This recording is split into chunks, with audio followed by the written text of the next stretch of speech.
Hey guys, this is 121 Gigawatts, and this is the Give Me Your Face podcast. Again, we're continuing with our series on watching Transformers and doing a commentary over Transformers. This one's going to be Transformers 2: Revenge of the Fallen. We're going to be obviously watching the movie, giving our thoughts and opinions on it. Again, I think we've got a lot to say about this movie as well. Like this is where like things just go real down fucking hill in this movie. Like. But yeah, what do you think? This movie sucks. Yeah, this movie is bad. Like, it doesn't even start until like an hour and a half in. Like, Yeah, I told you that. Take yeah, my thing. no, but it's true though.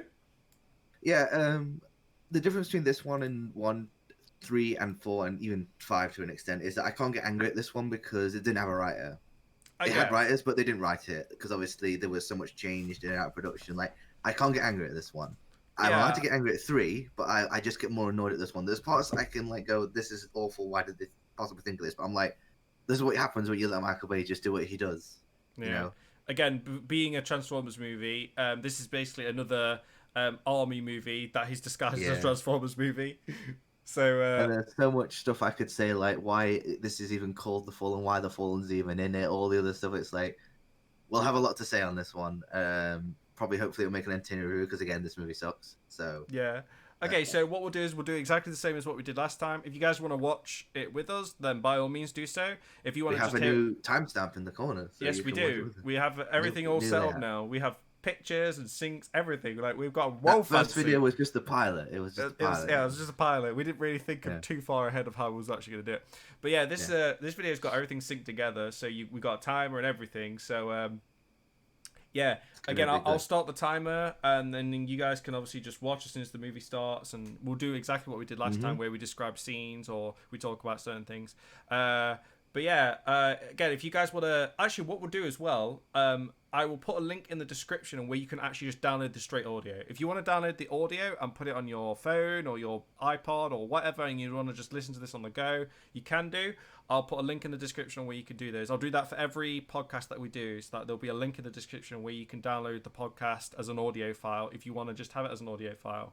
But yeah, we're going to start doing our commentary on this now. I will count down from 3, 2, 1, go, and then on the go is when we start the movie. So and that's also when timer, obviously. Yeah, that's also when I'll start the timer as well. So it's out of sync. The timer's just a guide. Like it's just a rough. Yes. It's a rough guide on where things are. So okay, do you want to count down now then? You start the countdown. Okay, on 3, 2, 1, go.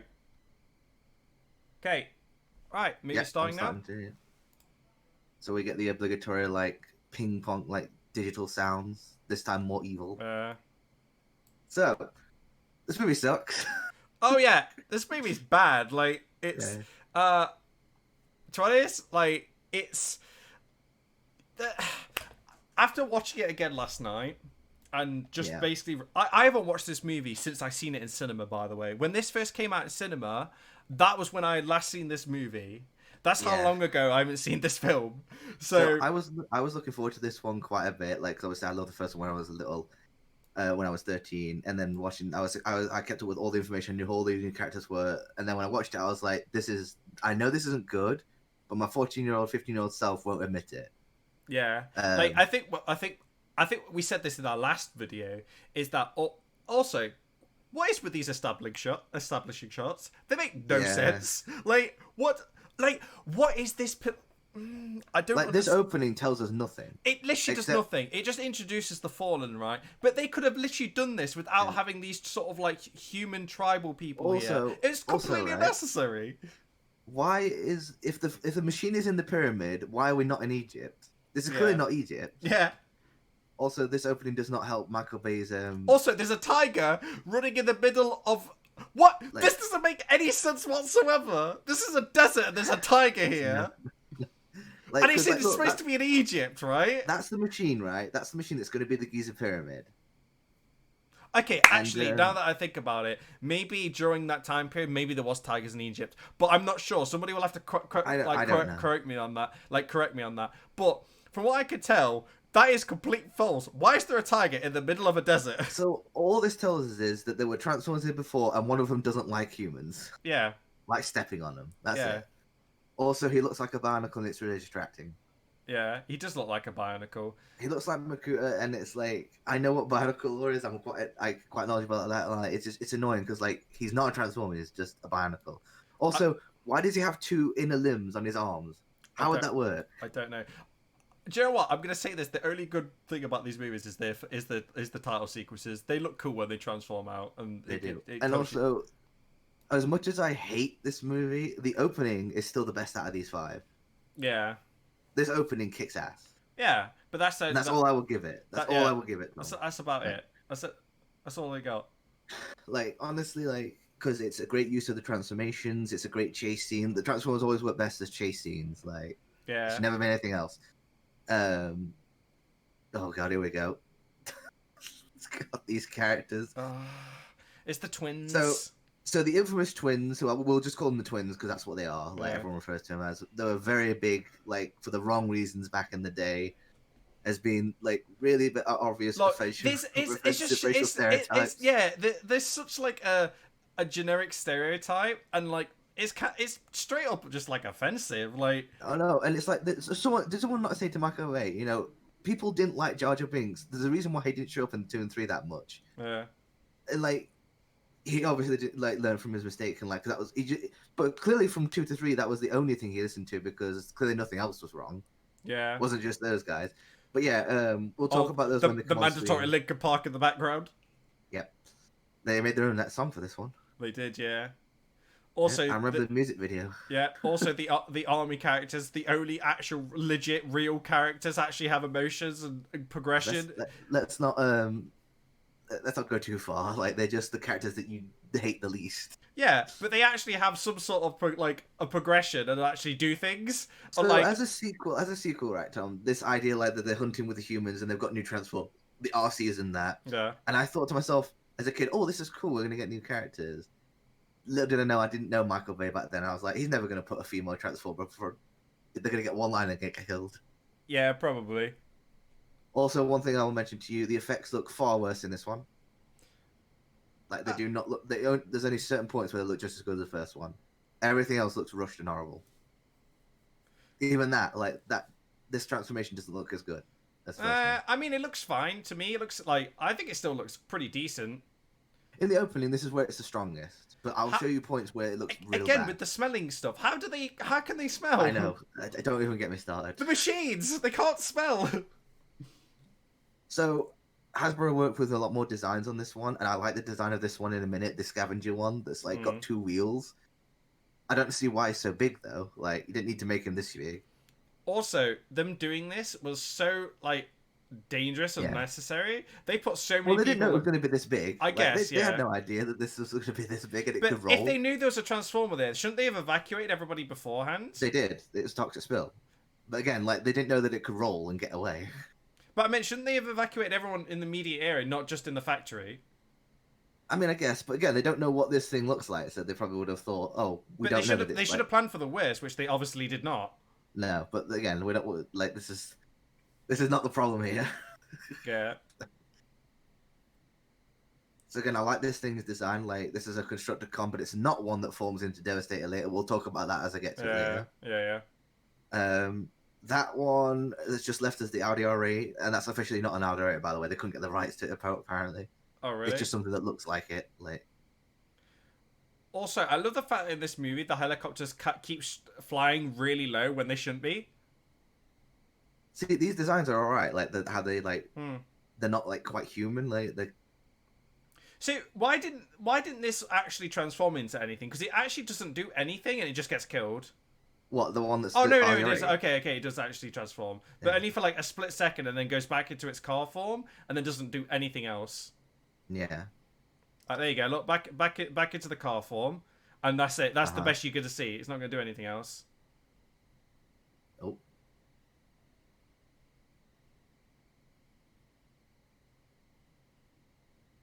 So, Sideswipe is cool. I like Sideswipe. The twins. Yeah, they're real bad. They are really bad. I think I might be a little bit in front of you, but, you know. Yeah, just a little bit, but it's fine. Yeah. Like, I'm at the part where Sideswiper's, like, just about to cut the Audi R8 in half. Yeah, I'm at the bit where he's cutting the Audi 8. in half. And he just says, "Damn, I'm good." Yeah, he just said that to me as well. Okay. We're a bit. It's only like a second or two behind. It doesn't really make that much of a difference. Yeah, it's fine. We're still at the relatively the same area, so. So yeah, I like Sideswipe. He's cool, but little do I know that he's not going to be much in all Did they this just movie. call Optimus Big Buddha? Yeah.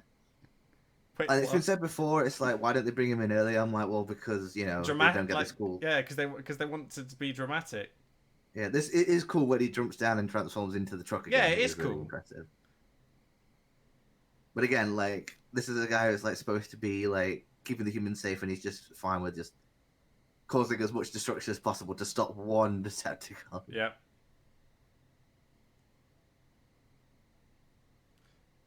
I like how people on that side of the road just chill. They're not even bothered, dude.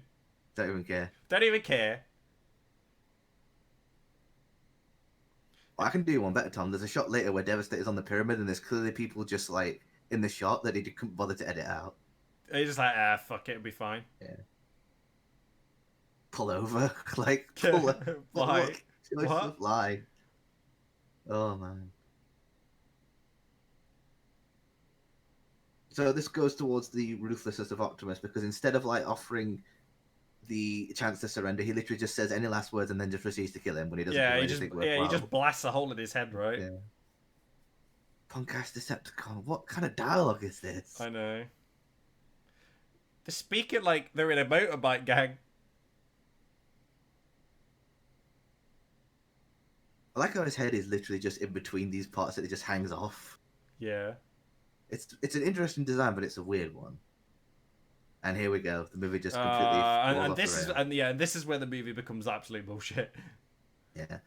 It's like the dog in the first one wasn't annoying enough. We get another one now. Yeah, you get two, and then you get the annoying parents. I actually sussed on what annoys me the most about these parents. It's not even the dad, it's her. It's the mum. Yeah. It's the mum. Okay. She's annoying. All right.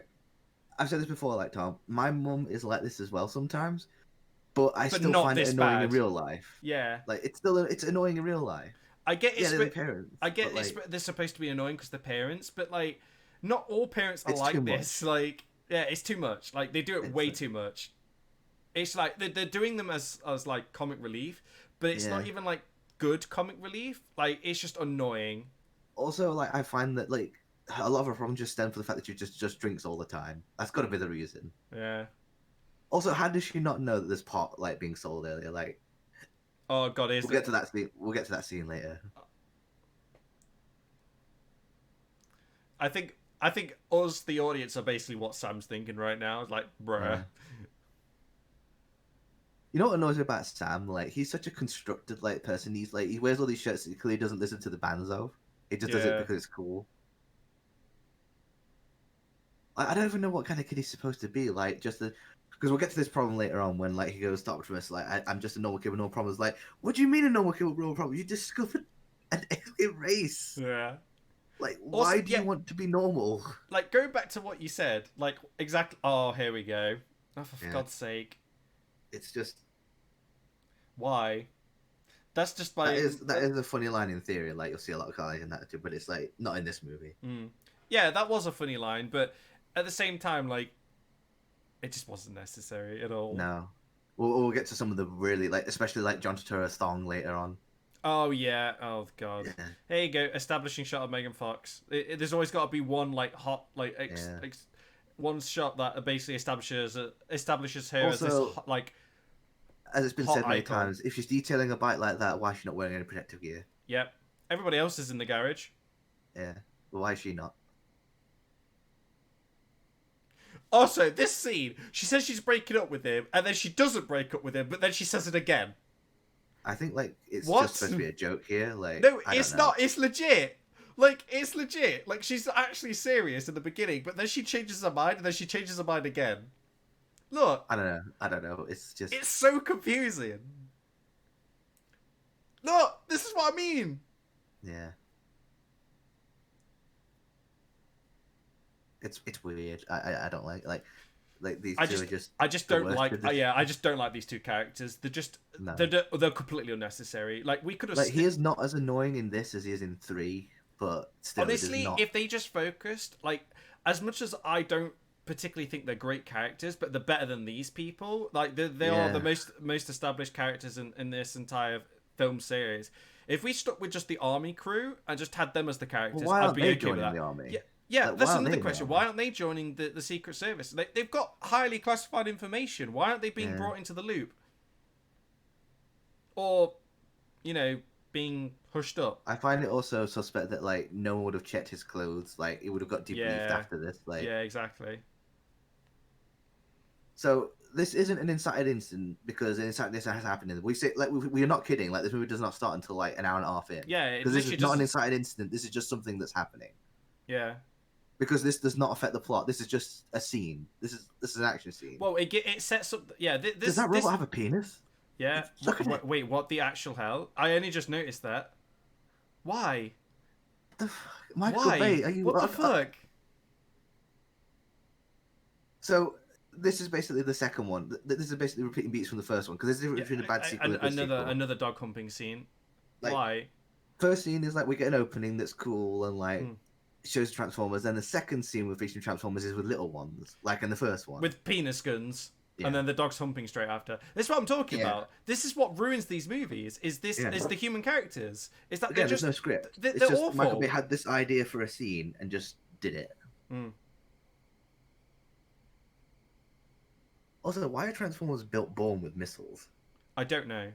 This is what I mean. The Allspark is a cool idea, but it's not established unless you read the tie-in stuff, which I don't count because obviously it's not in the movies. So.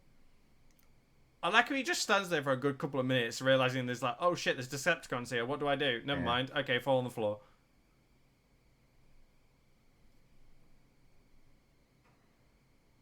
Oh, it's just this movie. Yeah. I'm not angry. Like, I'm not get angry till the third one. Like, it's just like, what do people expect? Ugh, the doghouse is gone. Yeah. Just R.I.P. Doghouse. All right, so here's Bumblebee. I like how he comes in, saves them, right, and then they get mad at him. They get blamed. Like, this is what I mean. This is the start of Sam hating Bumblebee because like he just treats him like shit. Why would you want to stay with him? Like he legit saves them all, and then they get mad. Oh, fuck.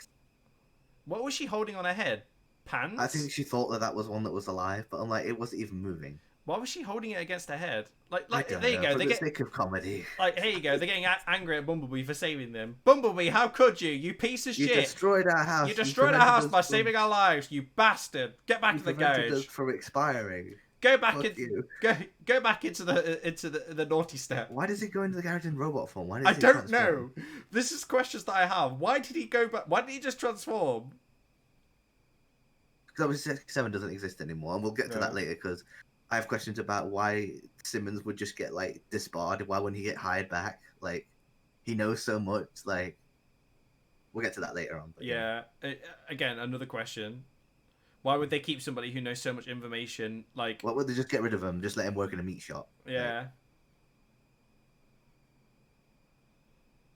Like why? What? Why did she say that?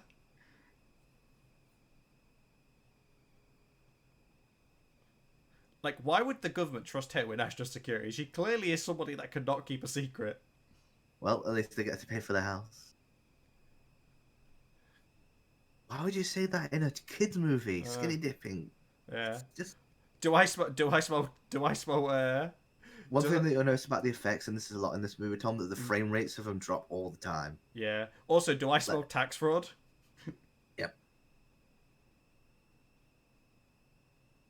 Like, he looks so fake in this. Like, yeah.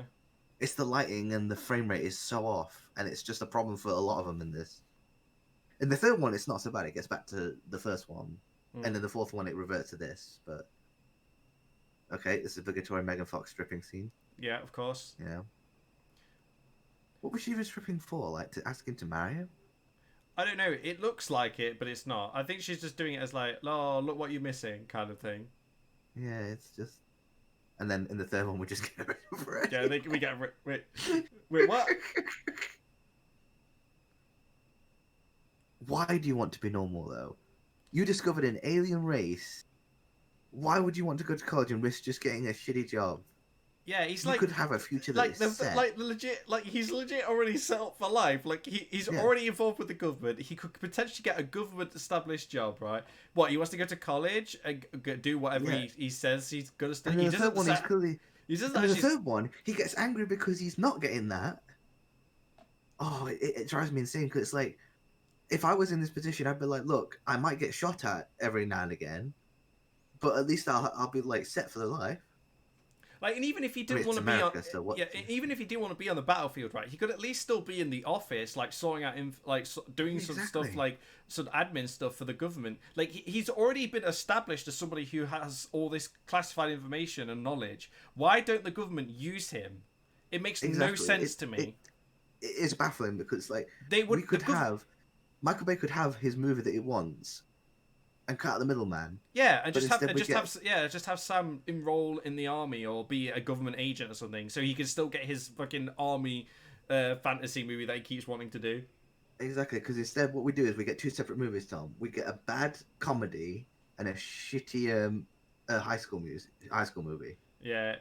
But it's not even a high school movie. It's a college movie with that's disguised as a high school. Movie. Yeah, that's disguised as a college movie and a bad Transformers movie combined. That makes a shitty bad Transformers college movie.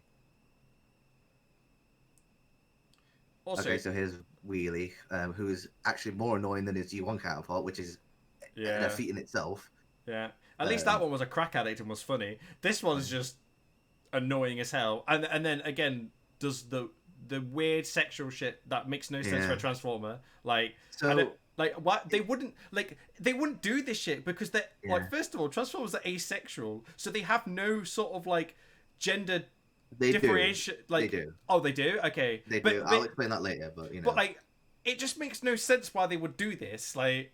Yeah, it's Michael Bay thing, but I want to say something about Soundwave that we just saw a minute ago when he was a satellite. So Soundwave was built up as big because they got Frank Welker in this universe. In this universe, they've been established as being asexual, right? Where they're made by the Allspark. I'm going off the lore of this universe. They're made by the the Cube, right? So they have no need to reproduce. So why do they have a sex drive when they don't have one? It makes no sense. It's you know what the reason is. Like, it's Michael Bay's like. Also, why didn't they give? Also, why did they have to buy them a car to upgrade? Couldn't they have just scanned something as they was driving past it? Yeah, like, why couldn't they just scan an image? That's what most of them do. Most of them just use the internet. Yeah, why didn't they just do that? Why did they have to buy two? I think question. Anyway, go back to Soundwave, like, because obviously Soundwave's built up as being big. He's barely in this movie, but like they got Frank Welker back, but they don't put the vocoder on him, so he just sounds like Dr. Claw. It's distracting. I mean, his design is fine. Like, the satellite thing I can deal with. The hentai scene is a bit weird later on. That is like, okay, this is a bit weird. What's with the tentacles? Yeah, here comes standard douchebag government official.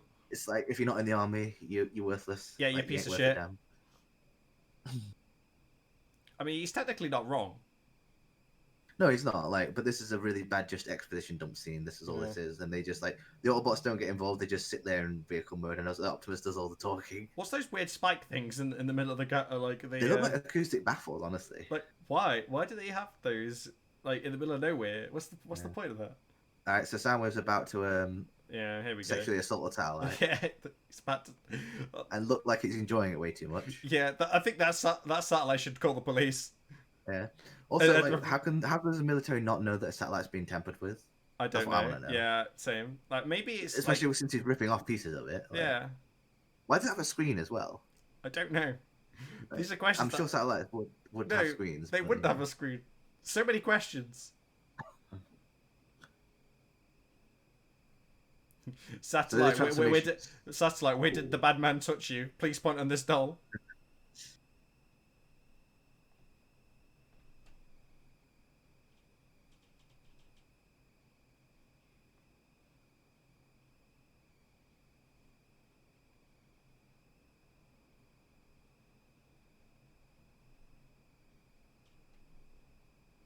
They explained that in the first movie. That's just a bad line. Like, Tyrese gets the worst lines in this. Yeah, he does. But then he gets actually a really good one later on.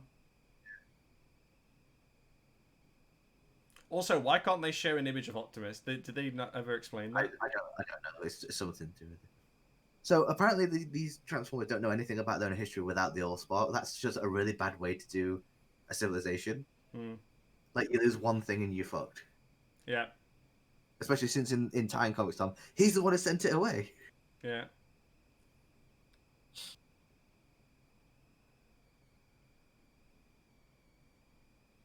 Like, you wouldn't. His eye roll is basically the audience reaction to this movie. Yeah, like, you wouldn't do an eye roll even if you're like army professional like that. Yeah. Like, the army's supposed to be neutral. They're not supposed to be taking sides. They're supposed to do exactly what they're told. So.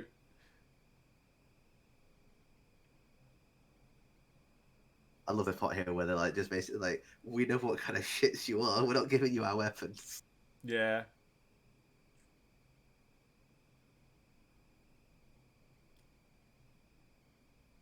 He's not wrong. Yeah, like, he's definitely right.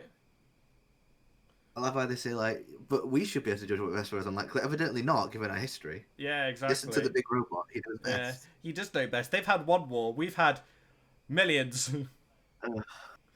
I think I said this last stream, but we've not actually had peace ever, world peace, since like 5000 BC. Like something ridiculous like that. We've not actually had world peace since 5000 BC. That just shows you, like, the kid, like, how much. There's always that going on. So that actor plays the same role in every movie, just a general guy. Like, in every movie he's in, he just plays that character. I think he's actually a real general, maybe. I actually saw him at Comic-Con once. Really? Like, he was very bored. Yeah. Maybe his name is actually Moreshower. Maybe he's actually a real general. Maybe he's actually like an ex-general, or maybe he actually was in the military. This is a very important exposition dump, Tom, but like his voice is distorted, so if you miss anything, like, this tells us that Megatron is still down there, and that the Allspark is over there. Yeah, they've got a piece of the Allspark locked away. Yeah. It's basically, look, we got this big thing that could basically bring him back. It's in here. Look, go get it. Yeah. Big mistake as well that Soundwave never joins the battle later on. He should have come down.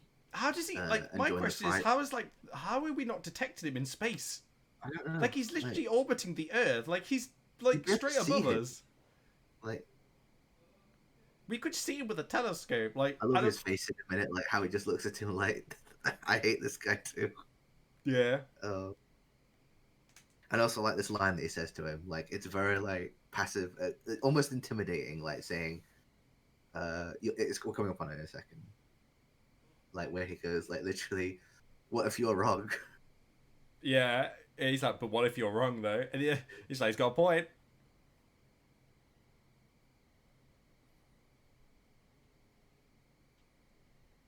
Yeah, here it is. Oh, just the way it's animated is really, like, it's almost like a oof moment. Yeah. Like, I do like that sign as well. That's a good question. Okay, here we go. Oh god, like... here comes the back to garbage. Oh, I hate it. Oh, that's a funny line. Yeah, like, as I said, he's not actually as bad as the mum is. He's actually okay. Like, he says legit dad things. Like, that's exactly how a dad would react. She does not act how I think most mums would react. Like, I have loads to say about these guys in here. Like, yeah. Also, I hate when a director puts a poster of their own film on the wall. It annoys me. Yeah.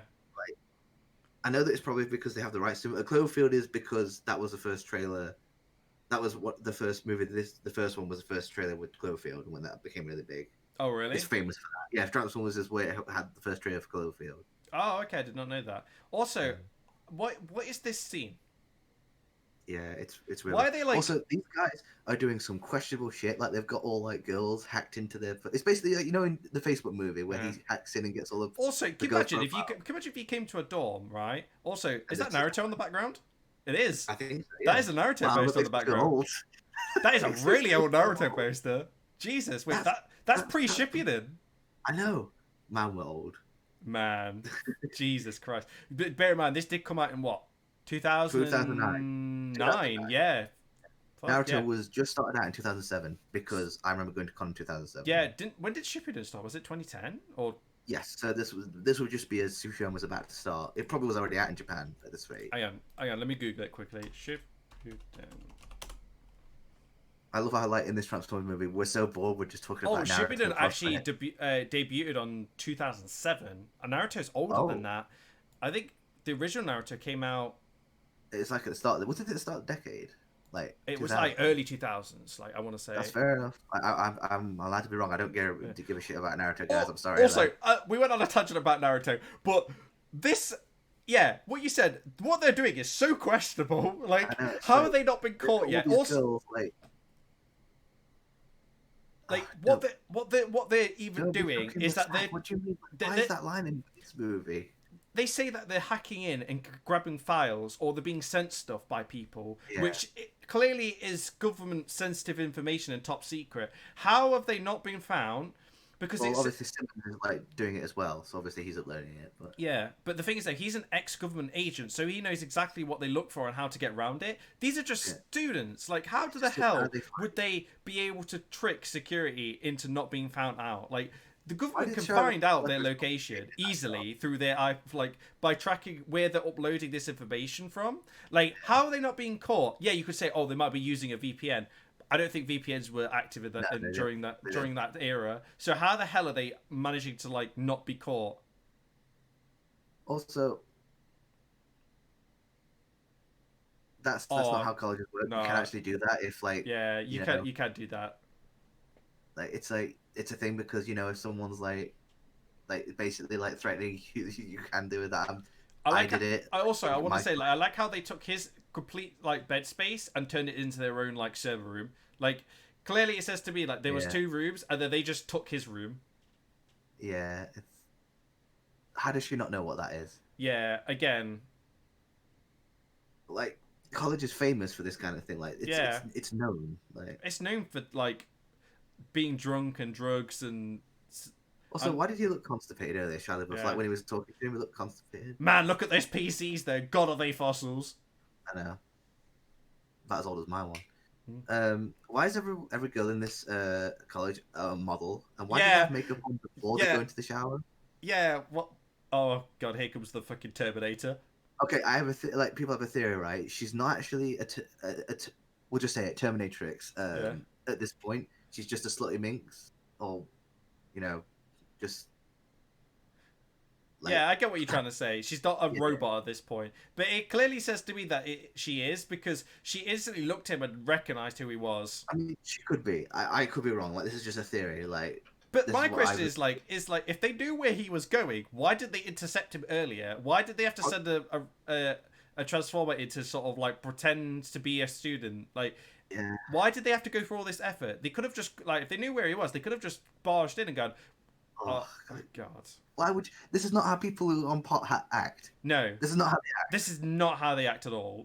Clearly the people who wrote this have never done it before. Commenters that listen to about this movie don't have a theory about the female transformer. That's all it is. Why is a line like that in this movie? Why? Yeah, it's just... This is a kids' movie. Okay, back to the Transformers. Yeah, back to the actual story. Well, there's no story yet, Tom. There's just scenes that happen. Well, I say back to the things that don't really... Okay. So, this is an interesting design for Ravage. I don't know if I like it or not. I don't know why he looks so terrifying. But, and also the thing he does to get the Allspark is really weird. This is still a bit of story, because they're trying to at least do something here. It's not they're filling it with unnecessary crap. Also, have they not found out that this has been on the premise? How have they not figured this out yet? They have. It's just too late by this point. So, this part with the marble bots and then that thing that it makes is cool in theory, but I don't think it works as in this movie. It's well, why did the Autobots not have something like this? Yeah. What even is this thing? Because it's such an interesting creature. Because who even thinks of this? It's such a creative thing. It's but they never use this thing again, and it would be very useful in other parts of the movies. I can imagine there'd be places where a thing that you can't see straight on because it's so thin would be useful. It's really clever, but it's too bad they never used it again. Yeah, it's this thing doesn't have a name, or I think it does. It's like Reedman or something. But yeah, it's just like this is such a weird way to break into here. Like it could have just like shut everything down, but instead it just makes this thing, and then we watch it break in. Yeah. The only thing that gives it away is its eye. Yeah. Also, if it's as thin as nothing, Tom, how's it got indentations on itself? Don't know. I don't know. I've always thought that. Like, it's weird. So yeah, literally just an eye with blades. Like, yeah. Like, it's a cool idea. It's just. I like how no, they didn't detect it because they've only just detected it now. But now it's night, like, already. So it's already too late. Also, yeah, the timing changed. Like, that seemed like it took a couple of seconds to happen. Yet now it's nighttime? Unless it took 4 hours for it to make itself, or we just saw the quick shots. And we just... maybe.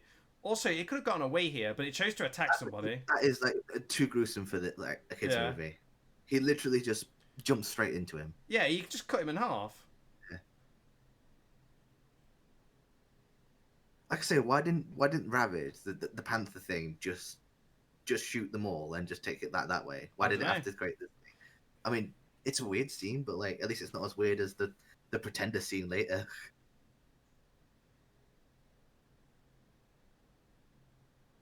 So you know that you've got a webcam date, but you're still gonna go to this party anyway. Yeah. Also, literally every girl at this entire like college is a model for some weird reason. Like, and there's also like way more girls than there is guys. Have you noticed that? Yeah. And like people say, "Oh, why is that a problem?" Like, Angry Joe, I remember he did a review of this movie. I'm sure it doesn't feel the way he does now about the movie because it's been years, saying that like, "Oh, why are people complaining about hot girls in college?" I'm like, that's not the problem here. It's the fact that it's not portraying college correctly. Yeah, it's like, and yes, like, it's a Transformers. Yeah, is there hot girls at college? Definitely, but there's nowhere near that many.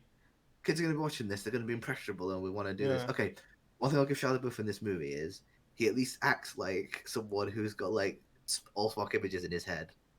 Yeah, well, I mean, he acts that like that in real life, so it was probably an easy transition for him.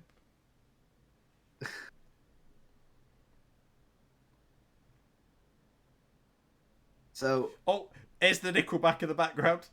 Yeah, I actually like this song. Yeah, I do. I kind of like this one too.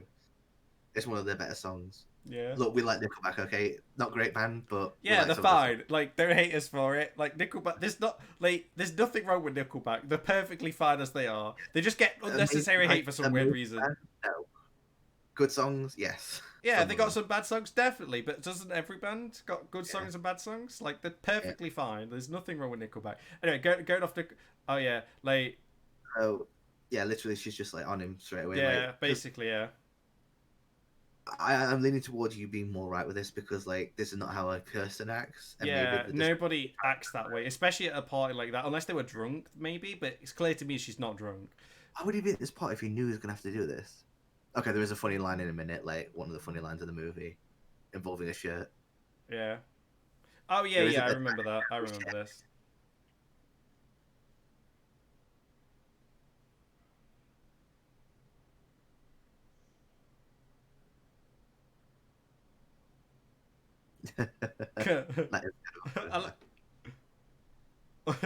I don't know if he was legit being funny or if he was just like generally like being sincere. Like, this is what I was confused about this series. Like, I don't know if he was actually being legit clever with the comebacks or if it was unintentional. I don't know. It's hard to say. One thing also, how did Bumblebee not detect that she was a Decepticon? When you're disguised, you can't be found. Like, that's usually a thing off all continuities. Okay. When you're in disguise, your signature's cloaked, usually. Some continuities it's not, but like in most continuities it is, because it's a disguise at the end of the day. He does do some funny things here when he does like the jaw steam and that. It is kind of in theory. Also, why is the background just like those lights that you see when you squint your eyes? Yeah. It's really weird. Yeah, what is that background? What is happening? Like, I think this is an artistic choice, but like, what is that background? Like you mentioned, I didn't even notice that until before. Like, what is that? It just that's so weird. It's so orange. Yeah. They're even more orange than before. But yeah, there's literally nothing but those lights, and that's not how like. Look, they're not even like. Like they're not even in anything that would resemble that kind of like lighting.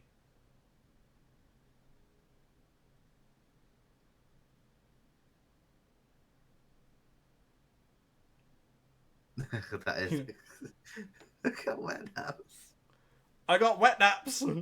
So the theory is that she basically is a transformer after that when she walks away. Oh no, I think she was before because, like, first of all, why would a girl like that be attracted to a guy like him? Yeah. Like, I'm not saying Shia LaBeouf's ugly because he definitely isn't. He's an attractive dude. But what I'm trying to say is that in this context, he's supposed to be this nerdy character who's like not attractive to girls. So why would a girl like her go for a guy like him? Like, it just doesn't make sense in the sense that they're trying to paint here. It's like it's clear to me that she was already a Decepticon to begin with, and that's why she was trying to seduce him, because she was basically just trying to get the information out of him. Yeah, you're probably right. I want to say though, can you guess why they're in a graveyard? Because both these characters die later. Yeah. It's a metaphor, Tom. It's foreshadowing. Get it? It's foreshadowing. Yeah. I mean, Optimus Prime dies all the fucking time anyway, so it's not like it's much of a difference. Optimus Prime, Metal Jesus.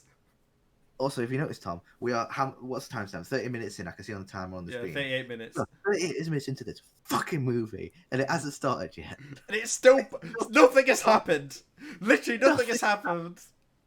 Apart from the only thing that we know is that the Autobots are now basically a task force. The government don't like the Autobots, and they've got an Allspot piece that they've kept secret, and it's gotten stolen now. And that's it. That's all that's happened. A lot of movies like this, like Amazing Spider-Man 2 has this problem. So does Iron Man 2. A lot of sequels have this problem where they have no plot until like an hour. Until like 30 minutes before the end, where everything sort of like happens all at once.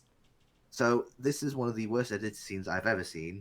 I want to talk about this because this makes no sense. So we get the Constructicons, like they're famous Transformers that turn into Devastator, construction vehicle ones.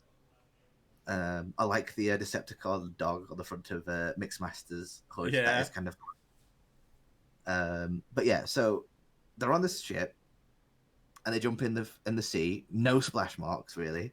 Yeah. How did no one notice anyway? But I don't know. So remember, right? I've told you this before, Tom. They say 5 go down, right? Yeah. Remember this guy? 5 go down. Yeah. 1, 2, 3, 4, 5. Right. 4 Constructicons and Ravage. 5. Yeah. 5. Okay. So 5 go down, and keep an eye on that. So. Also, this is the fun fact that Michael Bay is one of the few people that's allowed to film a submarine, but that doesn't save this movie at all. No, it's kind of cool. It's cool. There you go. There's 4 of them, and then including the other one, that's 5, the little one. Yeah, so Megatron wasn't crushed by the Line Tuner Abyss, even though they said that would happen in the first one. I love how this octopus just sucking on his face. Also, I'm hard pressed. Like most of the audience that I went with probably wouldn't know who Megatron was, because like Megatron was such a little part of the first one. Like, yeah, the average audience member doesn't even know who that is. Because a lot of people got confused with like who's who. They're like, yeah. Oh, here comes the Nazi insect bot. Yeah. Need parts. He's even got the glasses. There you go. They killed the little one, even though it's the biggest in that scene. Yeah. Or at least the tallest. So, right, they've just killed him, and Megatron now has new parts straight away. It's the next frame. Alright, so they've killed 1, so that's 4. Megatron's come back, that's 5 again. But then the sonar in a minute says we've got 6 coming up. What? Yeah, 6 wait, what? So how does that work then? Because they killed 1. That's back down to 4. Megatron comes back, that's 5 again. So why are there 6 coming up? Where's the one that they killed? He's dead. Yeah, but no, he's still alive, remember? They ripped him apart, but they duplicated him at the same time. Also, Megatron in this is not a triple changer. His tank form just flies. Yeah. They were that lazy with it. Also, this scene, he comes out of the ocean. We're in space. We're in space. What? Who thought this was a good editing choice? It literally is like it. Do you know what? This seems to me like a completely different. Like, if we didn't know what was happening here, you'd think like, wait, who's this? And then he's like, it's Megatron. It's like, this just is so badly edited. Oh, I love the Starscream and Megatron banter in this. Like, it is great. That's a line that's become quite famous now. That I'm so pleased to hear your resurrection. It's great. This is one thing that improves over the first one. They get so much more to do in this, and I love it. Also, Megatron growls like a lion a lot.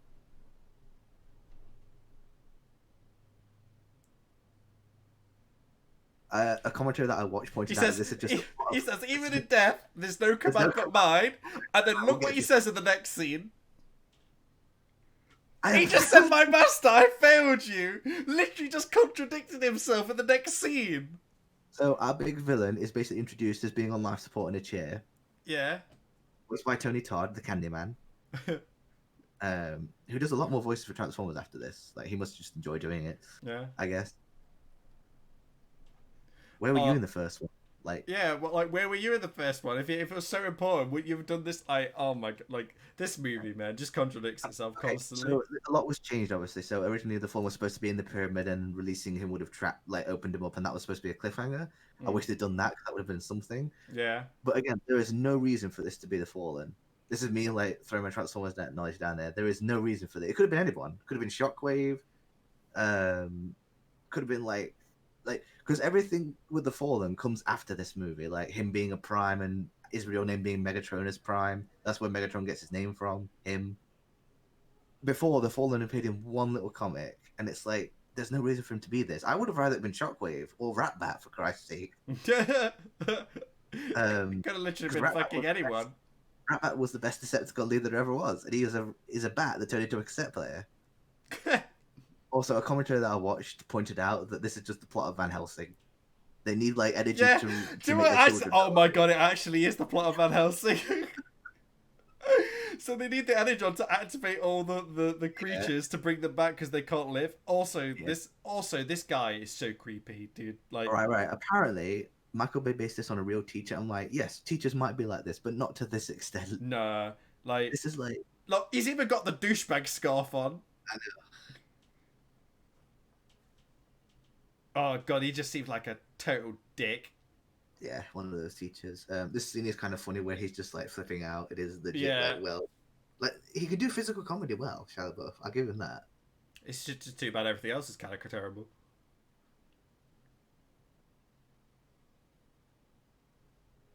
Oh, like.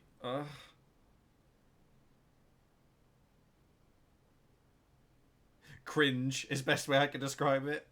So he's taking astronomy, right? Like, what does Sam want to be? Do we even know? No, like, we never find out what he's trying to study at all. Like, we don't ever find out. What his ambitions? Like, we don't know anything about this kid, really, other than the fact he's kind of crazy. Why would you use the word climax? Oh, it just... That's what I'm trying to say. It's like this... Why?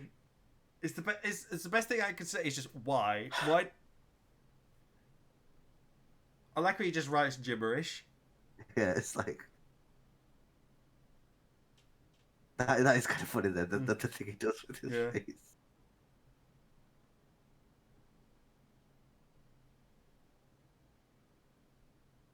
He almost looks like he does kind of understand that, but he just hates the fact that he's being upstaged. Yeah. So the dean's there, right, Tom? Yeah, right, okay, right, the dean's there. He's throwing sexual passes at students. How is he not being fired right now? Unless she likes it too.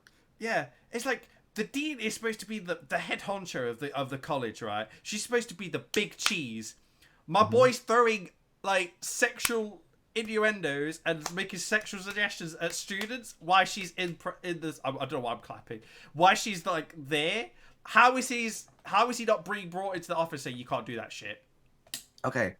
So I do like how that they hire real voice actors to voice Transformers and not just actors that are really bad that are just famous and just not very good voice actors. So Tom Kenny's in this twice, like voicing Wheelie and voicing one of the twins. So he commits 2 sins in this movie.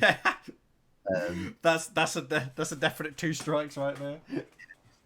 And then he comes back and does it in the 3rd and 4th one. So, like, because Wheelie apparently died in the 3rd one, but he comes back in 5. Like, because you haven't seen 5 yet, he is in 5. Why? A short scene.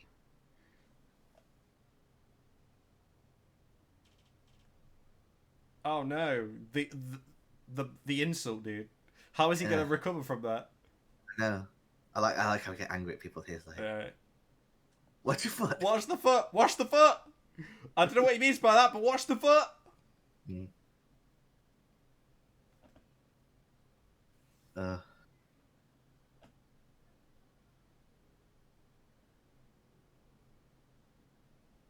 Oh, dramatic pause. Yeah. Oh, dramatic down shot pause.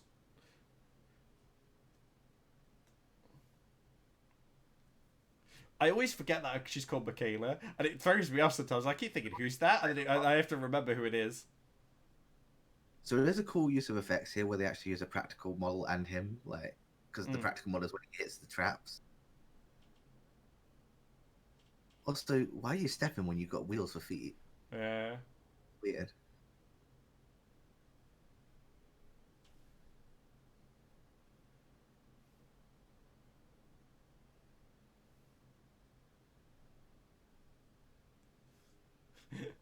I was gonna say, if like she didn't hear that, then just go deaf. Also, how does he know the combination? I think he's just hearing it like that. I don't know. I don't know how safe combinations work. I'm not a thief. Also, it's just like they probably just said to Tom Kenny, "Do your best Joe Pesci impression." Okay. Oh, why are you using? It's a kids movie. I know.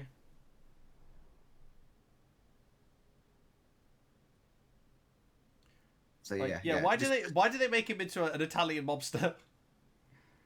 He said they're gonna whack me. I want Joe Pesci, but 1,000 times more irritating. Yeah. Like, what we want you to do is we want you to be Joe Pesci, but worse, like way worse, and not even good at all. One scene away from just saying "funny how." Yeah. Like.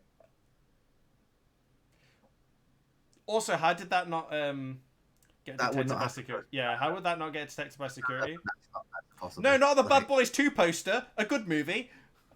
Well, let's not look at the notes here. A better movie than this. Yes. Maccabee at his finest.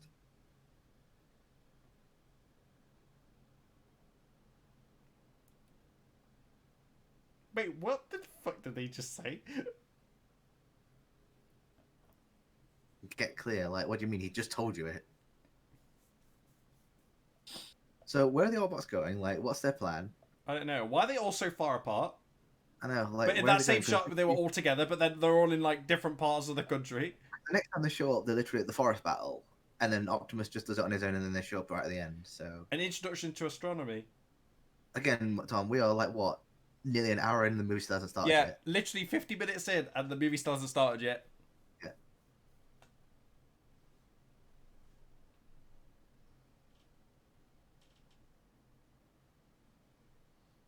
Desperate, man. Sound desperate. Yeah, feels bad, man, for him. Yeah. There's a weird line he has in a minute, though.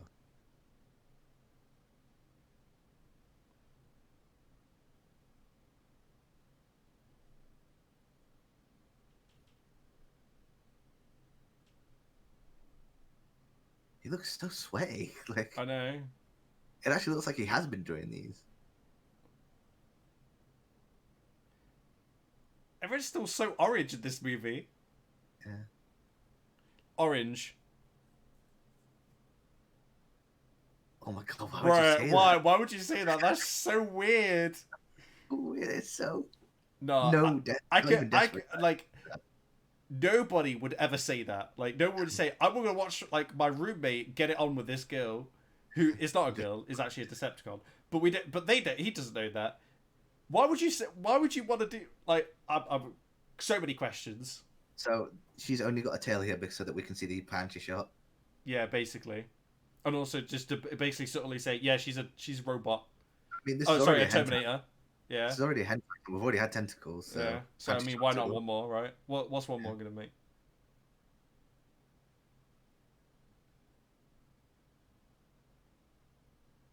There's an oof line in a minute. Like, that is kind of an oof line where she says...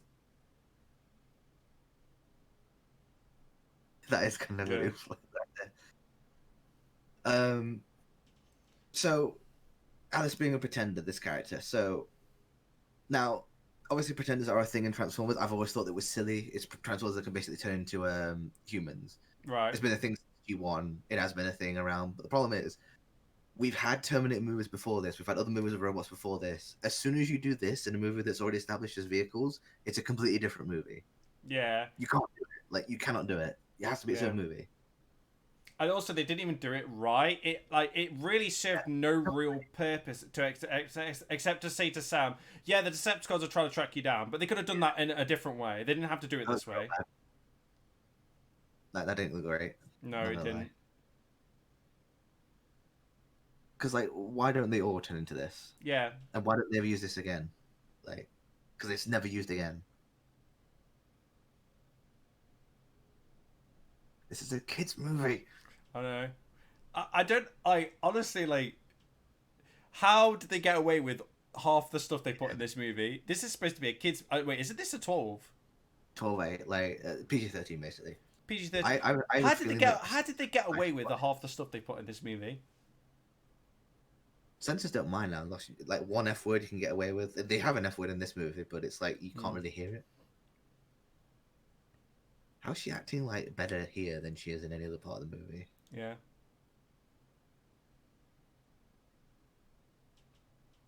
Well, she's been trying to break up with him 4 times already, so I mean, what does this make a difference? What difference and they still don't break up anyway.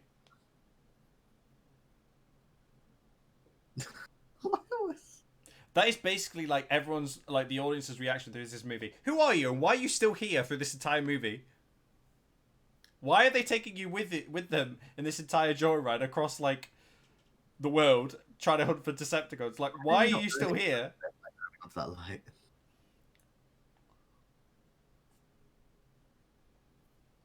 Megan Fox! Robots in disguise, Tom. Good. Like, yeah, robots in disguise. That's clearly not in disguise.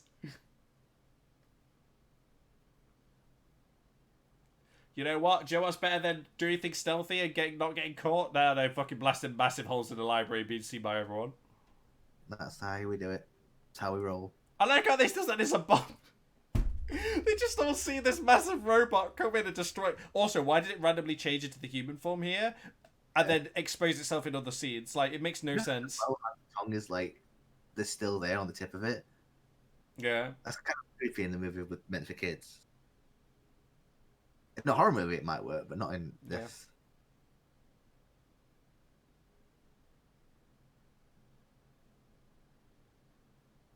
Yeah. Like, it makes no sense. It just, like, randomly just transforms and then doesn't transform. Like, what's the point? It's already exposed itself. It might as well just stay in its robotic form now.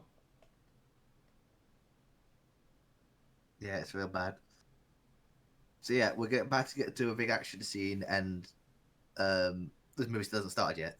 Yeah, still not started yet.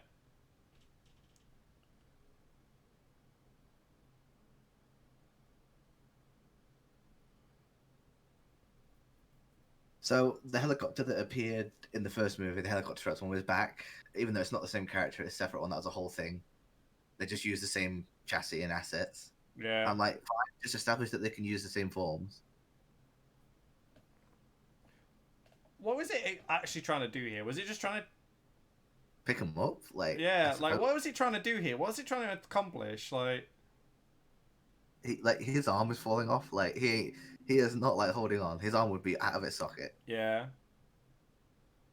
Also, how did they survive this fall? I don't know. Like, this is, like, a real big, like, drop, and they survive it somehow. And it's not even like, look how high that has been dropped, and they're going through a building. How did they survive that? And the car takes literally no damage. Look at that, 0 damage. And Starscream somehow misses. Like, yeah.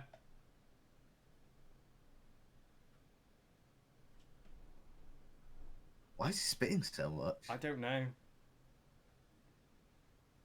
I've got so many questions. Yeah. Oh, for some reason, I thought you were talking to Megan Fox. Yeah. It would have made it funny that Megatron just doesn't care, like, regardless of who you are. He just calls everyone boy because he doesn't care. He just goes, oh, no, I meant that boy. That boy. They are really careless and, like, protecting the one thing that they need. They just, like, throw them about. Yeah. this is a hentai then. Yeah, like, why do they just keep doing weird things in this movie? That is just completely unnecessary. Like, also, where's the aggressive, angry Megatron? Why is this Megatron like a completely different character almost? Now he's basically Agent Smith.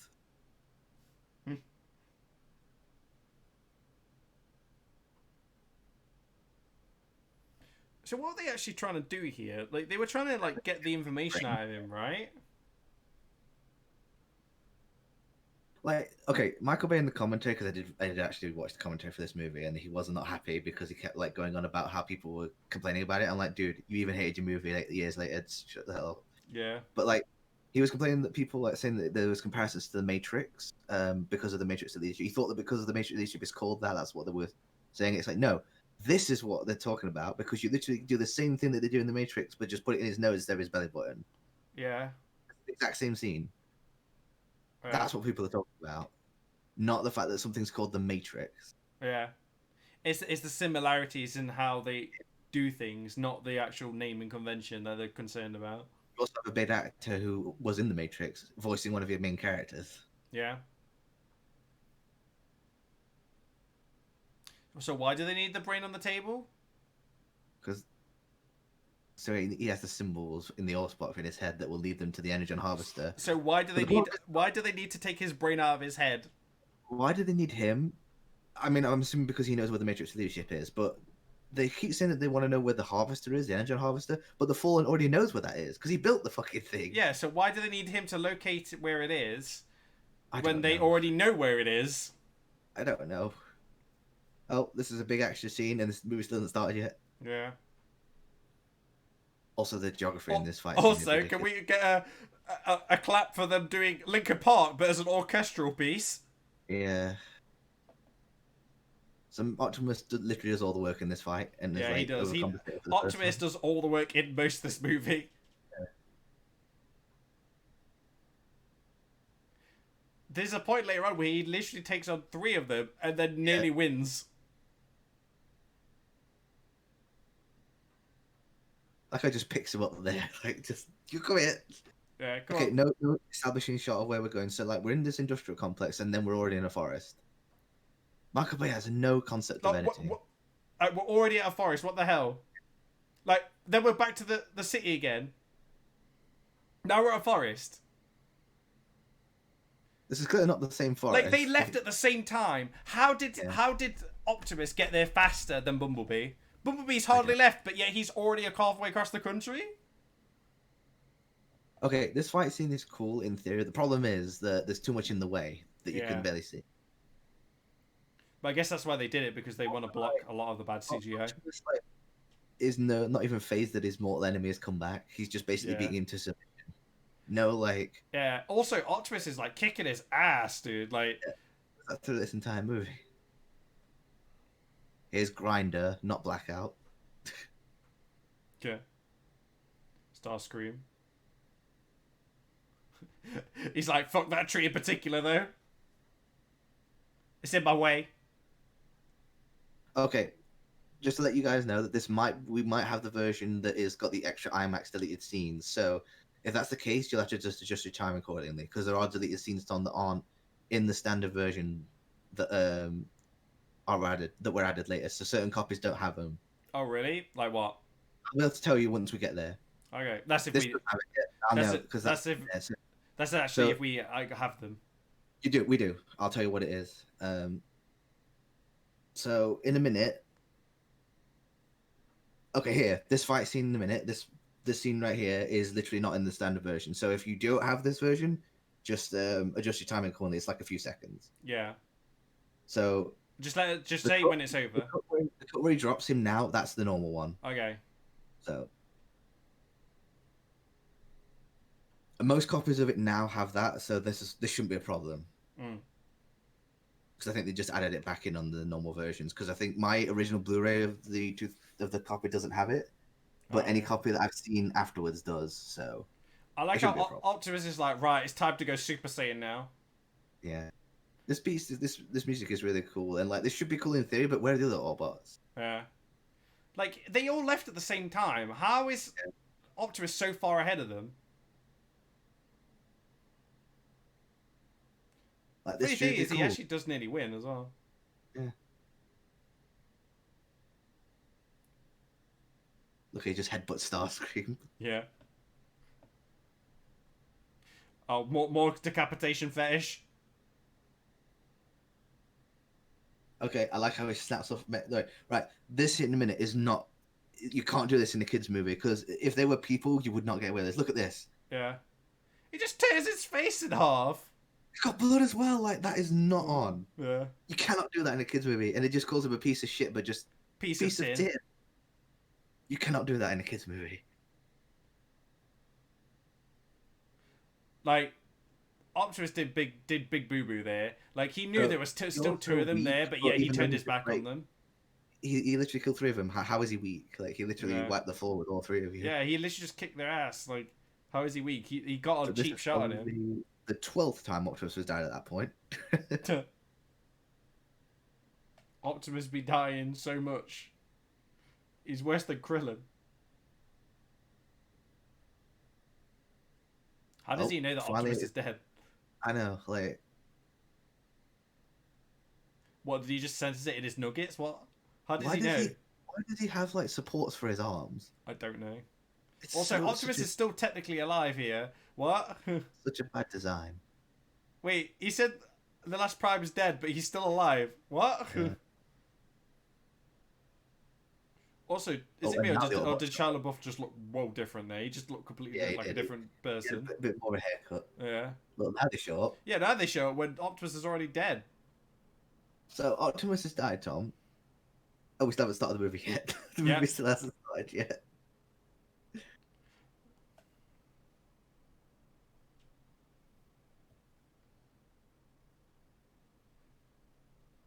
I mean, we should be sad here, but it's not like we really knew who Optimus was as a character. Yeah, true. And he's treated like shit later on. Just dropped on. Okay, this is another example of a badly composed scene. Like, this is what I mean with Michael Bay's movies. The camera's always moving. Like, why are we doing this shot, like, from, like, constantly around? How can no one hear them as well on top of this building? I don't know. How does no one see them is my question. Exactly. The camera's always moving. There's never an established shot. There's never a moment to stand still. Yeah. It's disorientating. This is why I think that movies, like, it's just bad. Like, it's just bad cinematography. Yeah, it's like there's no scene where it's just like a static shot of them of like them. It was literally just rotating all the time. We don't see a close up of their faces. Nothing. Yeah, nothing. It's just like. That's also the same shot of earlier. Oh really? They haven't changed it at all. No, there's a lot like this in this movie. That's also the same shot from the first movie. Yeah, they've just they're reusing shots. Yeah, laziness. It's real bad.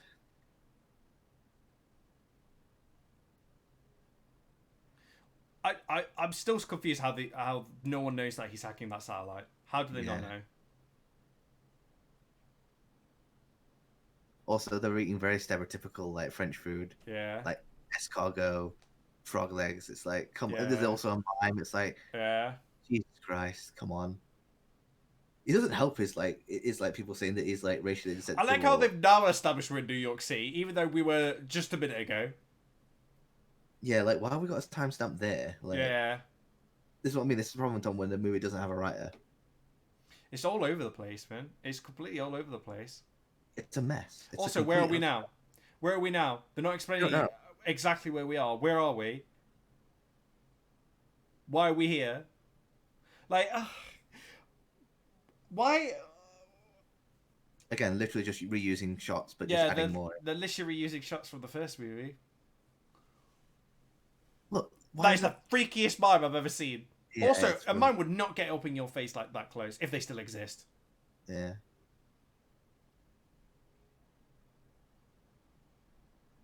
This is so stereotypical. Like, it's real bad.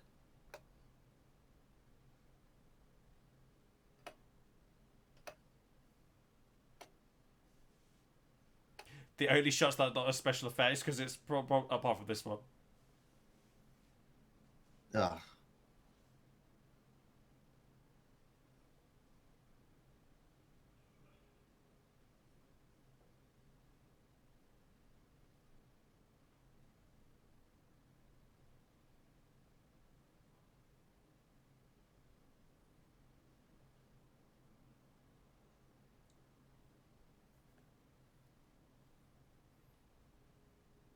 They're in France and they're drinking Budweiser. Yeah, it's insane.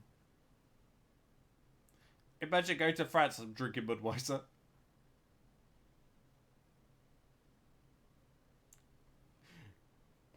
Man, this Titanic sequel was looking real weird. Mm-hmm. It's looking very weird.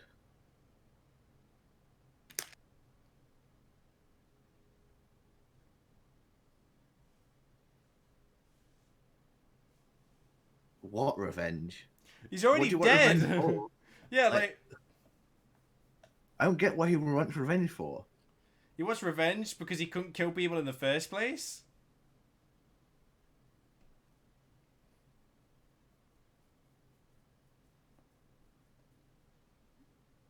He didn't say yeah, he went yeah.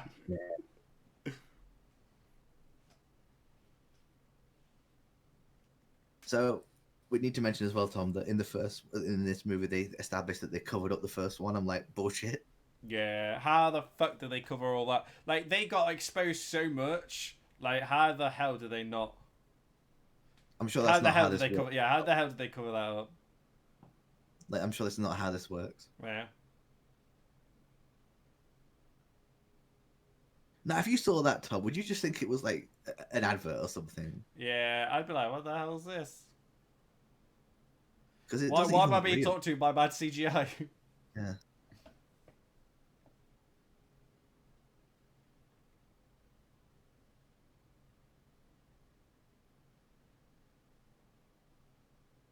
This threat has no established time, no like all they want is the boy, but they don't give any like conditions to it. Yeah, they did. But he's gonna do that anyway, so it's like stupid.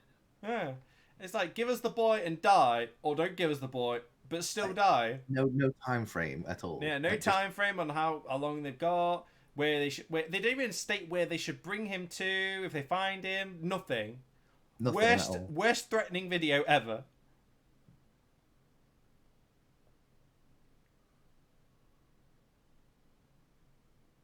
He's sad because his truck friend got killed because he was an idiot. You know who and why. Yeah, like he just told himself. It's so stupid. Because apparently in the third one, like they don't even know that they exist until the third one when they literally invade by force.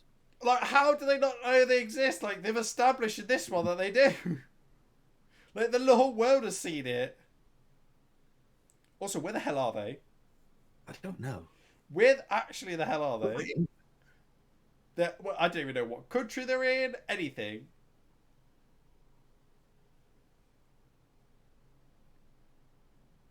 Oh god, here we go. Not only are they annoying, but their designs are horrible as well. Yeah. I'm sorry, you cannot tell me that this is not racially insensitive when you got gold teeth, big ears, the lips as well. It's like they can't read as well. Yeah, there's so like there's social stereotyping, and it's just so offensive. Like, it's just like, how did they get away with that? Like, and before anyone says like, no, we're not being PC, because for one thing, there's no such thing as being PC. It's a shield for assholes to cover their own back. Yeah, it's like that's just like straightly like just unacceptable. It's not even like they're doing a stereotype. It's just straight offensive. Like, it's straight offensive, and it's like everyone knows this because they don't appear in the third one. Yeah, he wasn't allowed to put them in the third one, so you cannot tell me that these characters aren't offensive when it's basically Jar Jar Binks again, but just we'll have two. But way worse. Like, way worse. They're some of the most offensive characters I've ever seen in a kids or movie otherwise. And the problem is he thinks that we want to spend the movie with these characters. We don't. Right. And then this other Autobots just get pushed to the sidelines. So.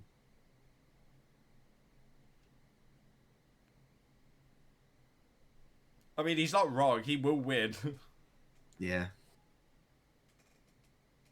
Why is he so orange? Everyone's so orange. That's why I put the font and the timer as orange, because this movie is basically just orange. Yeah. he just... I'll raise you these 2 chips and this button. What, it wasn't in the first one? No, you don't. That's not how you win at all. You won World War II because you dropped 2 big bombs on Japan. Yeah. That was a strategy. Oh, that was a desperate attempt. That was mass murder at worst. Yeah. And do you know what? I don't think America's ever apologized for that. They probably have. I could be wrong, but like I say, that's close to a war crime. That's not. No, that is a war crime. Like, they straight up committed 2 war crimes. Like, I'm not saying like everyone's hands in the Second World War was clean, because they definitely were not. But that was pretty bad though. Yeah, I'm googling it. As we always have, don't want to bring up Vietnam. This is what I mean. It's such a warped view of American army. Oh wait, I think they did. Yeah, I like, because they're good friends at the minute now. Like, wait, 5 times the United States officially apologized. Hang on. We're sidetracking, Tom. I mean, there's not much to go on because this movie sucks, and there's very little. Okay, so they've apologized for the internment of the Japanese citizens during the Second World War, but they actually didn't apologize for dropping 2 atomic bombs on them. Well, there's still years yet. Maybe one day they'll do it. I mean, I could be wrong, but from this news article that I just seen, that was what it's saying. Okay, so I'm looking at the timer, Tom. We are 1 hour and 13 minutes in. So Shia LaBeouf is looking like he's really constipated, like he's about to struggle to pass, like a big poop. Yeah. He looks like he's just really struggling. He looks like he's like got hay fever. Yeah. So we're 1 hour and 13 minutes into this movie, and it still has not started yet. I know we keep saying that, but it's unbelievable. I cannot believe nothing has happened apart from the big thing of Optimus dying. That is the only significant thing that's happened is Optimus dying, really, yeah. And that's about it. This is the longest first act I've ever seen. Yeah, like I love how we get Act 2 and 3 like basically the last 30 minutes. Act 2 is like the shortest act I've ever seen. Really, Act 2 is them getting Optimus alive, right? And then Act 3 is Optimus fighting. Act 2 is basically them finding the Matrix. Oh, yeah, I guess, yeah. And then Act 3 is... Start of Act 3 is when they go... I like how he tattooed it on himself so he don't forget. Yeah. Yeah, they can't read. How can you tell me this isn't offensive? Yeah.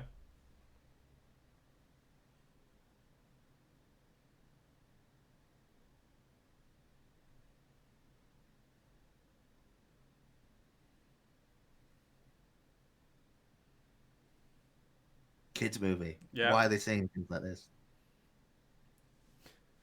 How many times this movie breaks the rules of being a kids movie? Right, so this movie is about to finally start happening now because they're going to Agent Simmons, who's basically going to tell them what they're after. Yeah, this basically is when the movie officially starts. I like how he goes through so many different changes of him not wanting to do it, but originally wanting to be involved in it in the first place, but then he gets involved in it and he don't want to be a part of it anymore. Then wanting to be involved in it again and then stop being a part of it again. Like, he changes his mind so many times. Like, why is he still here? Why are they still bringing him along? He's clearly not. So I want to talk about something here with Agent Simmons, right? So he says that Sector 7 has been disbanded. Yeah. Why is he got no job except for working with his mum? Like that wouldn't happen in the real world. He's an agent with sensitive information. Clearance. Like he has top secret clearance. They would bring him in somewhere. Like, he could go work for the CIA or something. He could get a job anywhere. Yeah.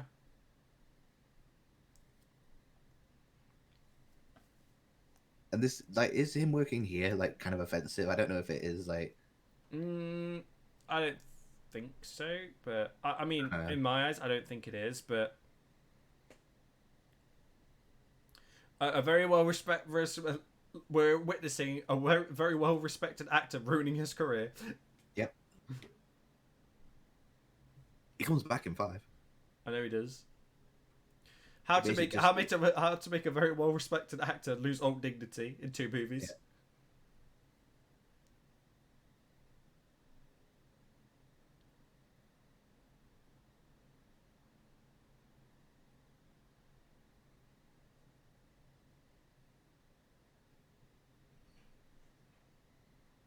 How has he not been seen then? Yeah, like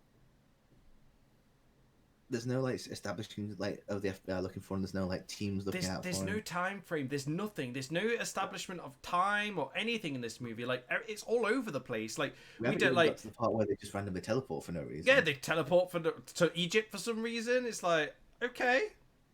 So they say it's a space bridge, but then they introduce space bridges again in the third one. Mm.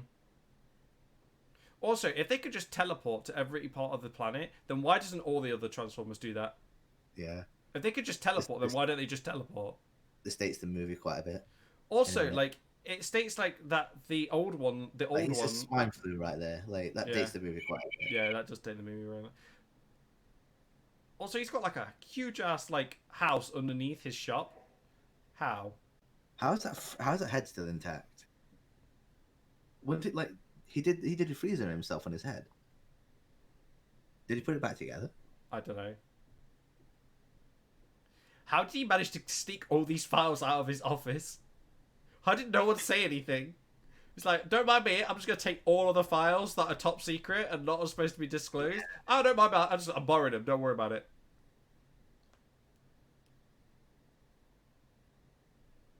So why did that not get brought up in the first movie? Yeah. That looks real good for 1932. I know.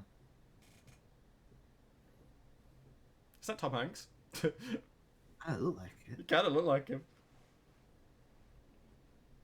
So we're what, an hour and 20 minutes in. That's the average length of an average movie, Tom. Yeah. And this movie still hasn't started yet. Yeah. It's now. Now we're getting some exposition on like, oh shit, that they might have been here a lot longer than we thought. Okay. This is the entire incident. But I'm sure, didn't we find that out in the first movie? Like really, Tom, they don't. The movie doesn't actually start until Jetfire tells them what they're looking for. Mm. But if we're being generous, this is where the movie actually starts. Yeah. Because this is a whole fetch quest that we haven't even been told about yet. Yeah.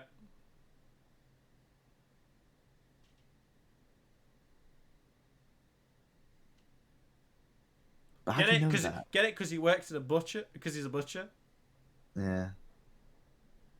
Like, how do they know that because it predates the Autobots that they have to talk to the Decepticon? I don't know.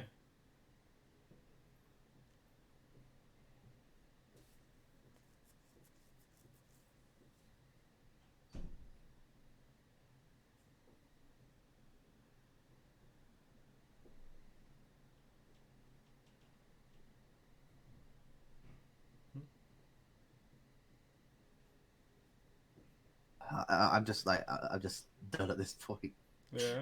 Like, I could complain about a line like that, but what's the point anymore? Yeah, what's the point anymore? This isn't even the movie where I'm going to get angry. That's the next one. Yeah.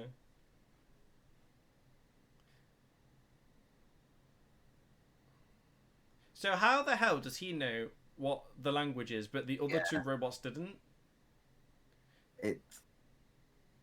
So he's giving them a lot of exposition, right, and giving them a lot of details on basically all the other ones, right?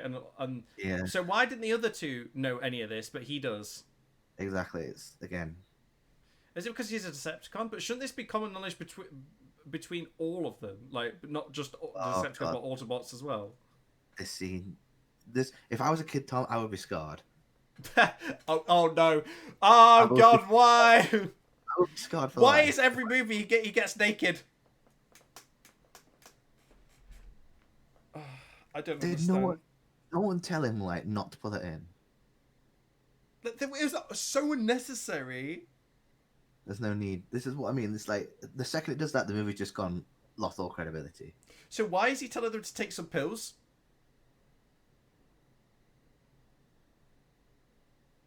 So according to the backstory in the Align novels, Tom, and that Jetfire was a seeker that's looking for the Allspark or something like that on the Fallen's orders years ago, and the Fallen just gave up on them, abandoned them, and that's why he's just like sitting and hiding because he just got old.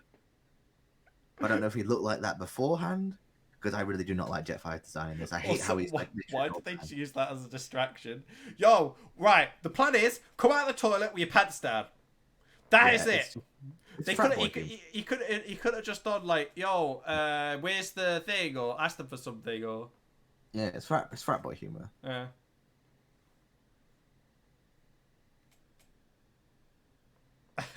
Dumbass. It's himself. That is kind of funny. Yeah, but how does he recover from it faster than the other guy? That's my question. I don't know. Also, how can he still talk but the other guy can't? Yeah, it's weird. Well, he is an amateur. Like, he's never done this before. Like, you're calling him an amateur because he is one. Like, what? It's like he's trying to use it as an insult, but it's like he is an amateur. We'll get to the weird geography of this at this point. Also, how can he has a device that finds Transformers, but yet he hasn't been able to find one in like 20 years? So, this shard light apparently wakes Jetfire up, but what happens to the shard after this? I don't know. They never explain that. It kind of just disappears. Because like I assume that this just wakes him up, but like, would he just be able to wake up any? I don't know. I don't know how it works. Also, how is it that there was only 2 security guards in this entire museum? Yeah. We'll get to the part where like they literally go into the desert, the Nevada desert after this. Yeah. Even though it's in Washington.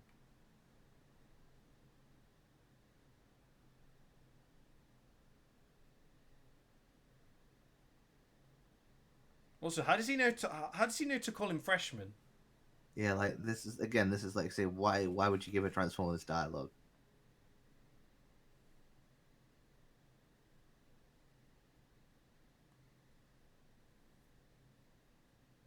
Right, so I hate this design. Why is he literally an old man? Also, why is he like inactive? Like, I don't understand that. They never explained why they had to use the shard to wake him up. He even has a fucking cane. Yeah.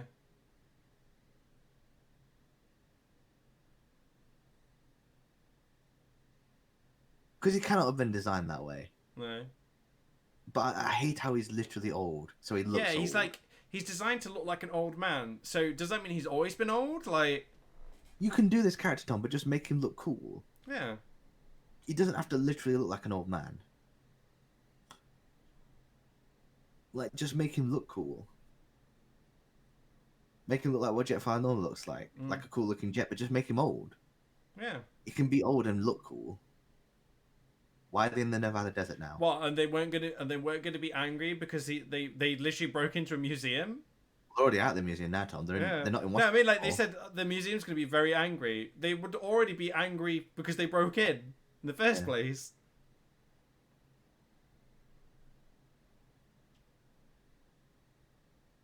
That's actually quite a good line. Yeah.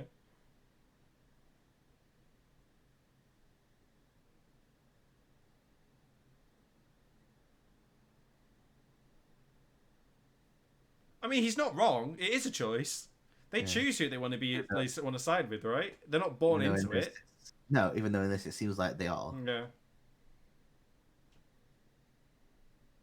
That's so why did he? So what? Oh, okay. No. There you go. Here comes.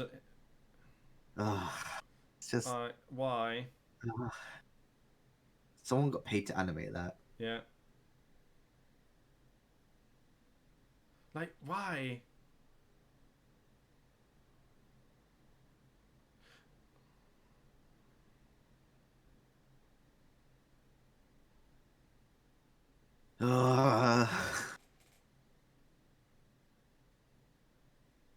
Like, my question is, why did they have to use this shard to wake him up? Like, I don't know.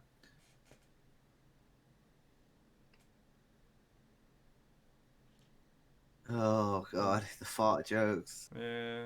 It's Toilet just humor.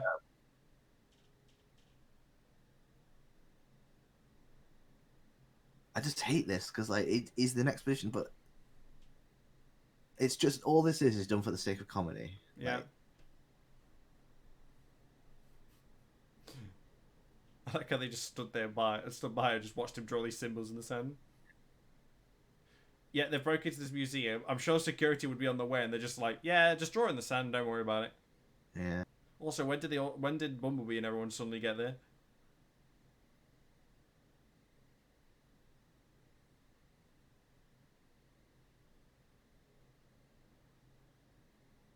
Here we go. There we go.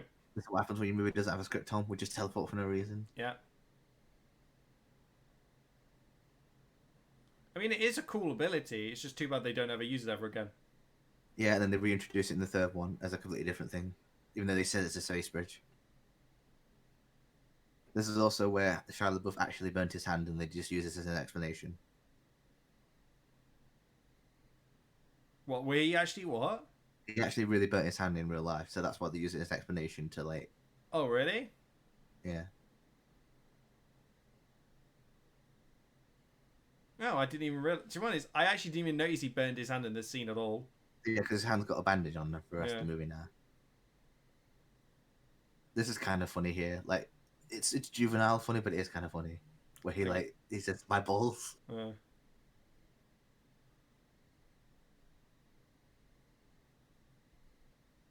That is kind of funny. I'm not gonna lie. Again, because people get kicked in the nuts is kind of just it is funny. Yeah, when it's not you, it's hilarious. Yes. This does not look like Vegas. This is the Nevada desert, dude. It does kind of look like Nevada from what I've seen. I haven't been to. Well, actually, no, it's not Nevada desert. They're in Egypt, right? So it would be the. Wait, what is it? Is it? I got. Like they might have just filmed it in Nevada. I don't think it actually is Egypt because Michael Bay Yeah, probably cheaped out on it. Yeah, because Michael Bay wouldn't actually bother filming in Egypt because again he films in just 3 different places to do that last action scene.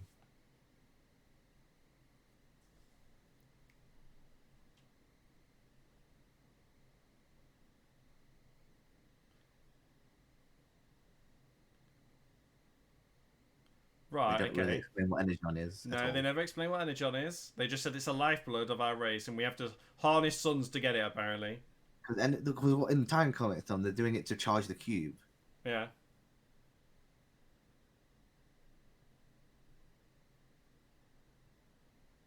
God, that is just something in this movie. Can we get that in this movie, please?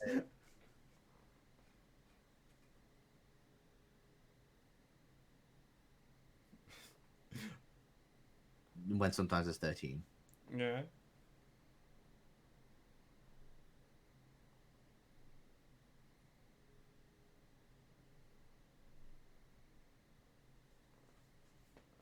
But they never explain why he tried to defy that rule. Yeah, like he has so little screen time, so little backstory. Like there's no reason for it to be the Fallen.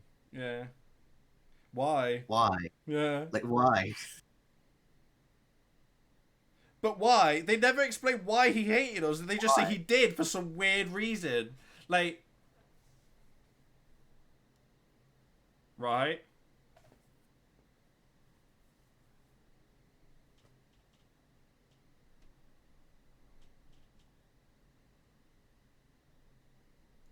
I'm still so confused.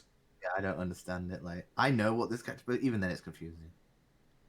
Okay, there's a huge plot hole, right? So he says that a Prime can only defeat him. So why do the only Primes go and lock themselves in a tomb with their own fucking bodies? Yeah.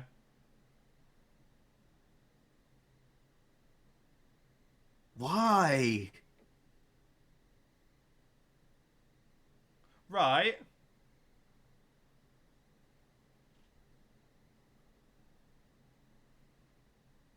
So why did the only Primes then who could defeat him kill themselves? Because then, like, why? Why though? Why can a Prime only defeat the Fallen?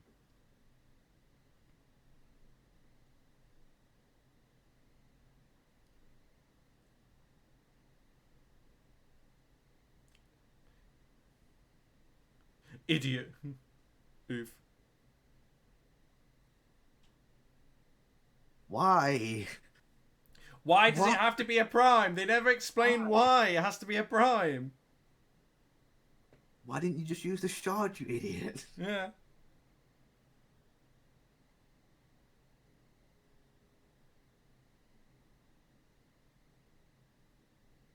Okay, how? How is he supposed to do that? Yeah.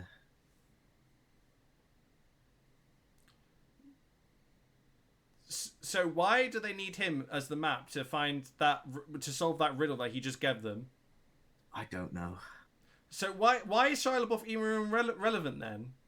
Like they could have just asked him for that like riddle, and then they could have figured it out and found it. And also, apparently, like he's got to go to robot heaven and die to get the Matrix. Oh yeah, I remember that. Yeah, he goes. And I'll explain why that doesn't make any sense when we get there, because yeah, when he dies, he say about robot heaven. Goes to robot heaven.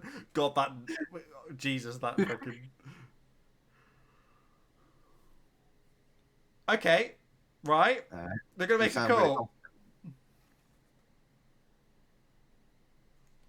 So why do the police randomly chase them here? The only scene we've seen where police are chasing them, but I don't think they're even chasing them because they know who they are.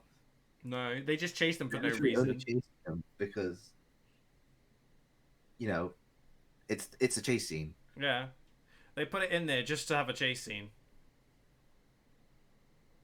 Also, how did they get away and then suddenly change clothes? Oh, shut the hell up. Mm.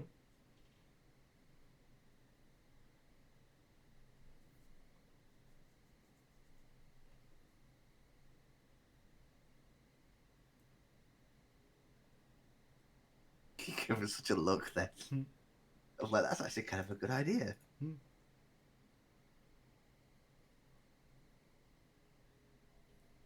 I like how he stole that jacket, by the way. Teddy stole that jacket. Yeah.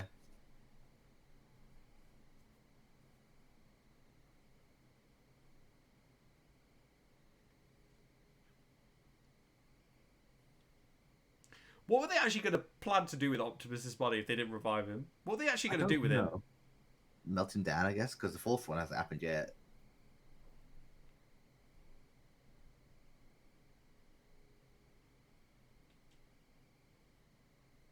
What? What? I don't even get what's Back of a here. wonder. What do you mean? Does he mean the pyramid on top of the eye? I don't get it. Maybe. Is that not even the right pyramid though? You didn't have to say your name like 6 times. We gathered it the first time. I don't even know. I do not even know.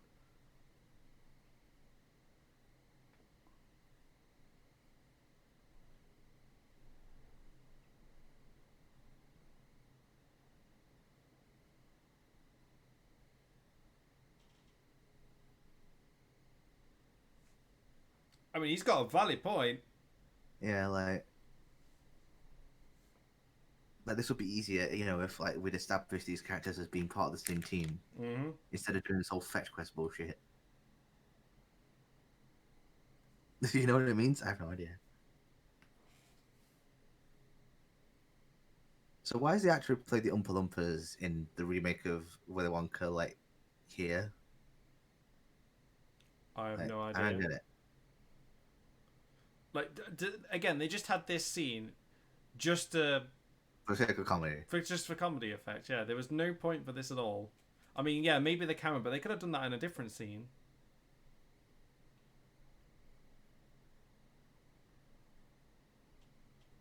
That's kind of offensive. But like, I only call him the actor who plays the Oompa Loompa because I don't know his name. Like, I know he's been in other things. He was in Neverending Story. He was the guy who rode the snail. Oh, really? Yeah, he was the one who rode the fast snail. He's also in Indiana Jones. He's very young.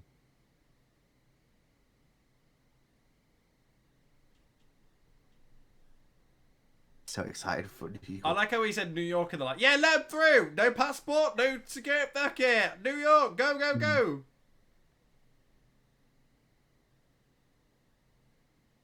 He's still probing that satellite. Oh, if you leave that satellite alone, it's nothing to you. Leave that damn satellite alone. It's gone through enough as it is. So why Starscream covered himself in alien tattoos? That defeats the point of disguise, doesn't it? Because they recognise that later. Why did Starscream become a bodybuilder? Like with fucking tribal tattoos all over? Well, Mark, I bet you can make Starscream more of a douchebag. Yeah. Let's give him the same tribal tattoos that bodybuilders have. Well, not bodybuilders, but like muscle head, like douchebags. So bodybuilders can't have tattoos, right? Would it be even worth mentioning, Tom, to point out that if there's a machine under that thing, that people would have found it already? It's not even worth talking about, is it? No, pointless. It's like if they had a big machine under the pyramids, like they would have already found that already. You know, those pyramids have been excavated to they would have high heaven, yeah. Like, how the hell did they hide a machine? Unless it was just at the top of it, maybe. But even then, like, how would they have not seen that? Mm. So now after the scene, trying to convince them that like their arc is like they have to tell each other that they love them. Boy, do I not care. Yeah, like why? Why is this like a big thing? Like we don't care at all. Just get to the main stuff that we care about. Like oh boy, do I like care. I don't know. The reason what the movie's called Transformers because it's about the Transformers, not about these people. Yeah. When I see a Transformers movie, I want to see Ninja Turtles. Yeah. When I see a Transformers movie, I want to see Transformers, not people talk about. I don't know how they feel about each other. It's not important. We don't care about the human characters at all. Well, the Transformers could do that because Transformers have one of the most interesting romantic like relationships I've ever seen in continuity. Well, then they should explain that and actually put something that's mildly interesting in it instead of these human characters that we don't care about. They've got no personality and no development at all. In IDW, they have a thing where like you've got like a life partner that can be any like gender, and it's such a good way of like establishing like love has no boundaries. That's in a Transformers comic, Tom. And in this movie, it's just, I can't tell you that I love you, but why can't you? Look, it's that joke because they're sleeping. Yeah. Remember that book that you didn't read because you was in at college for a day? Yeah, same. Yeah. Also, I'm sure the stars are not that bright at all. They're clearly fake, like. Yeah, of course, but like still, I know it's to illustrate the point, but still. Yeah.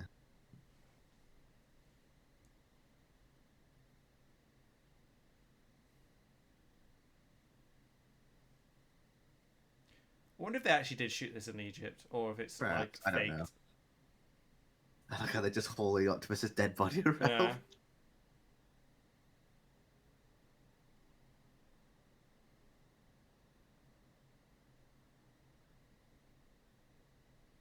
This part is actually quite funny, where he like just casually just throws about the plane. Yeah, he's like, "Get out!"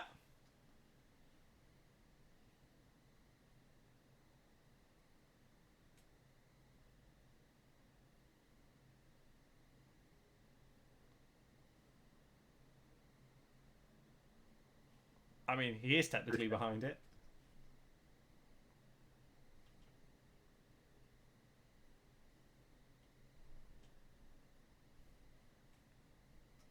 Wait, what was that sound?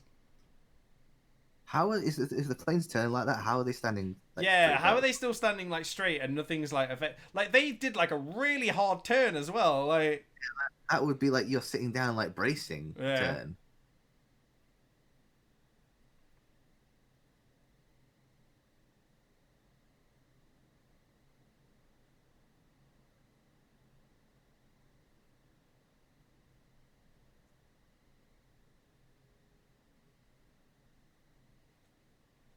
If I did have subtitles, I would not be able to hear what he's saying either. Yeah. That guy just slaps him. Yeah.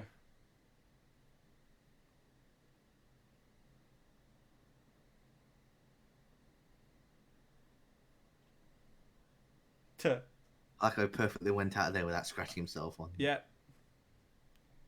Or getting caught in the engines and dying. Yeah. Like.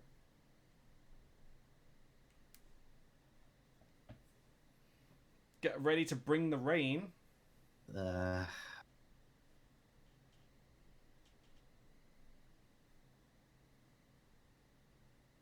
of already has. Like a bit late for that. Yeah.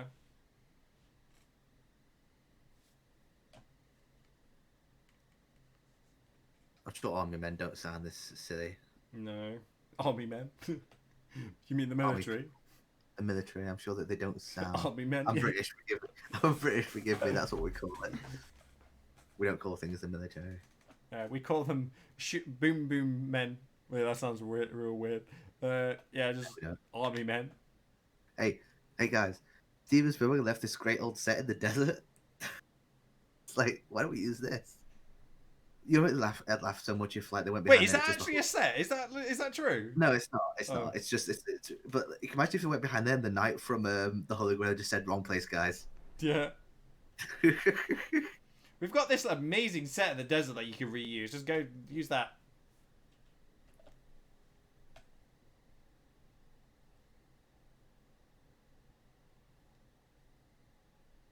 that's just what doorways were built like back then.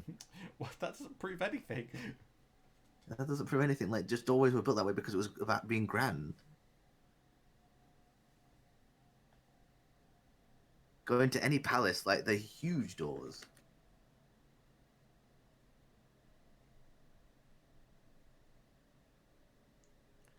I like how he says it's not over, but doesn't do anything. And the only reason they figure this out is because these two fight and just happen to crack it a little bit. Yeah. Like, they just start fighting for no reason.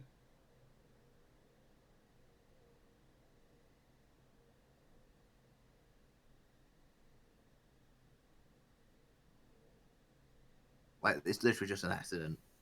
Yeah. This is the best thing that Bumblebee does the whole movie. Yeah, he just bangs them together and throws them out. Okay, even he's tired of their shit. Yeah, we all are. Ow. I'm trying to adjust myself there.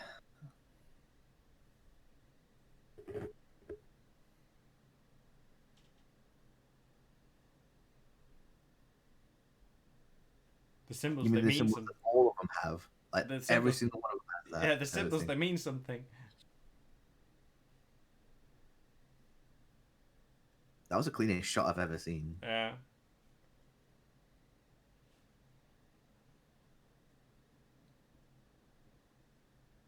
So again, why did the Primes do this? Like, why don't they just, there's 6 of them. Why don't they just defeat him? There's one of them. Yeah. Why didn't they just kill him in the first place? Yeah. Why don't they just kill him? In the first place. Like, why don't they just kill him? Why did they have to take it away and hide and kill themselves for it?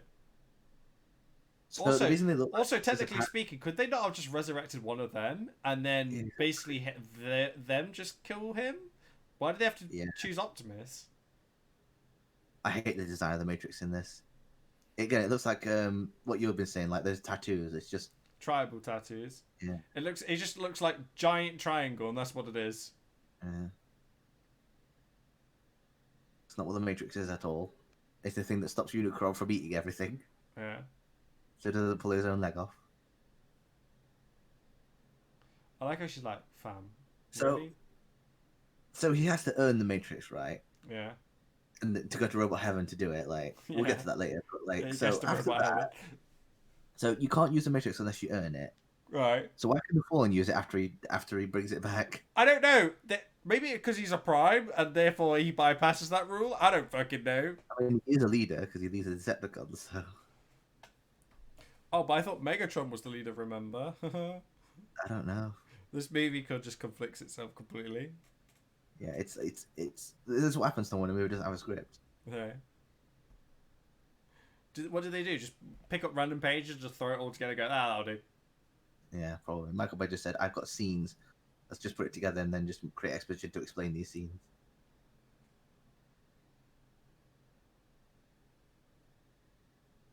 Okay, sure. Sure. I mean, he's using the power of friendship.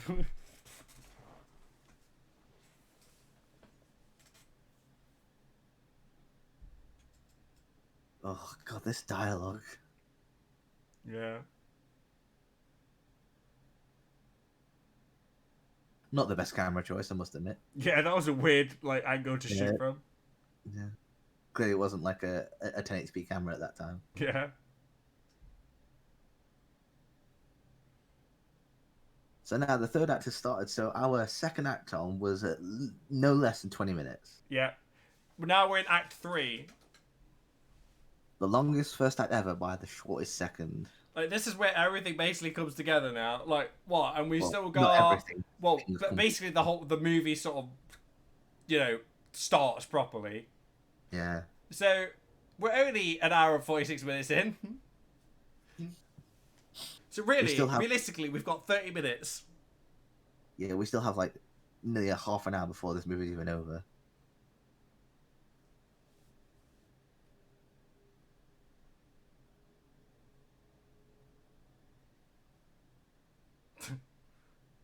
They've got a lot of faith in him. I'll give them that. Yeah. So what actually do you think will happen once Optimus comes back to life? He's just going to kill the Fallen and that's it? I don't know. They never really, they just say, we got to bring back Optimus, and that's really about it.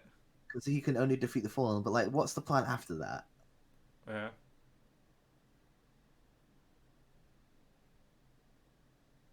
And Starscream clearly went to the Stormtrooper school of yeah. marksmanship. There you go. He's having third thoughts again.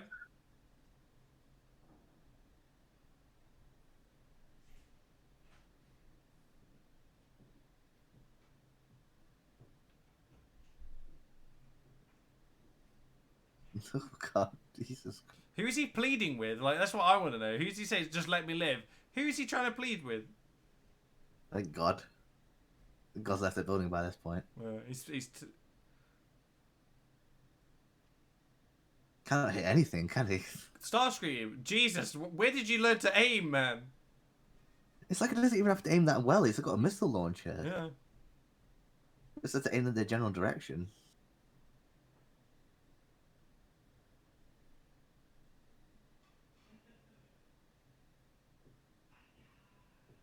Is that what they're actually called? No, they're called Mudflats and Skids. That's just a pet name. Was that just a joke? Because it didn't seem like one. Might as well just call them Tweedledee and Tweedledum. Yeah, point. Basically.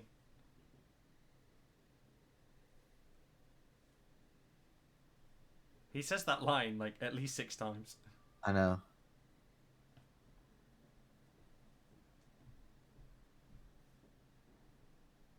Look, now he's having a second thought again, where he went from pleading for his life, wanting to just run away. Now I'm gonna be a badass now. Like make up. What is his character?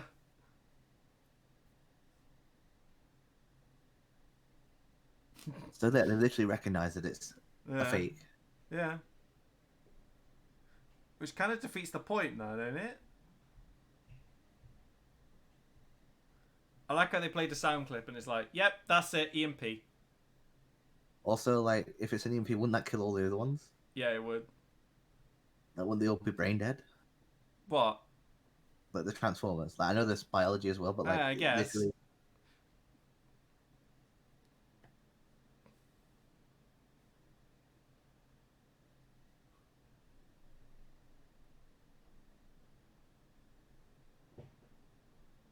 You can't really put down, like, hang up on a guy that's like your superior just because you don't like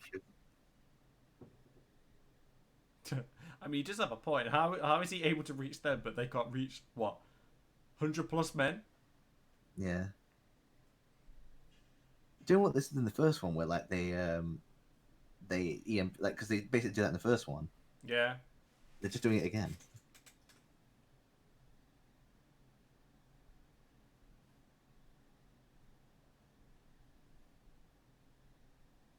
That means literally nothing.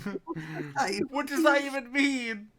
Quantum crypto gear. What does that even mean? That just sounds like random words they just threw together. Went, that sounds technical. That'll do. That just basically means time cryptic.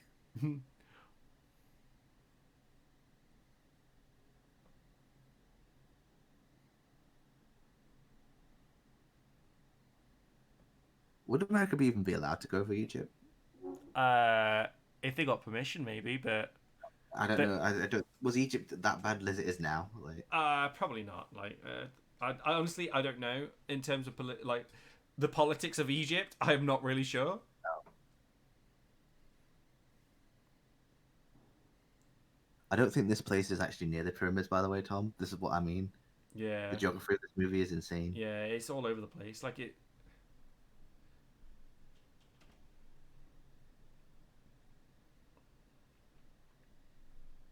Well, oh, there you go. Second time. Even he's like saying, "Stop saying that." Stop.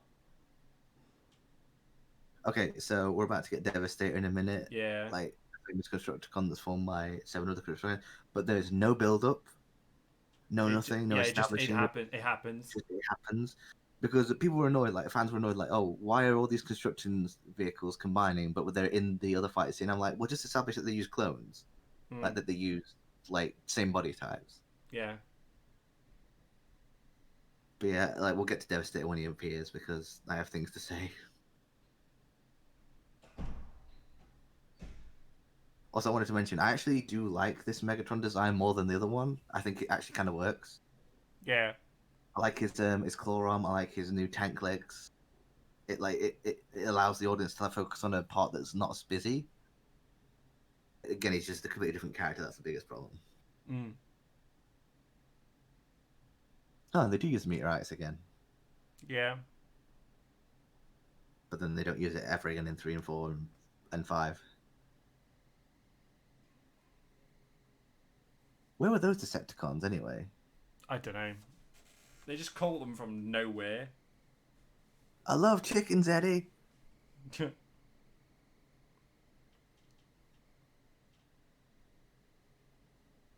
look, these are all just clearly copies of each other. Yeah. If you just establish that, then fine.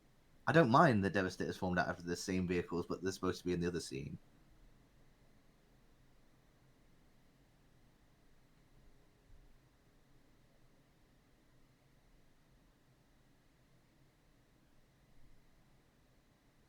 Hey, do you remember the Transformers, Tom? How they're supposed to be the main characters of their own movie? They're not. Yeah, same. They're literally in the background. Remember how like we've hardly had any scenes with the actual Autobots? Like I'd love at to all? I love how to find out my IQ has dropped watching this fucking movie. So I'm by the end of this movie, I'm just gonna be smooth brain because it's killing me inside. It is. I have to watch this twice now. I know, same. I even watched 5. I know it sounds like a first world problem, but this movie is brain numbing. So this design is awful. Yeah. It's literally just a bunch of junk put together. Yeah. It's cool in theory. I like how he's so big that he has to walk on all 4. That's cool. Yeah. Again, it's just too many parts. Like, I don't know how many vehicles make him up. No. Because the toys, apparently, never know, because the toys are always different.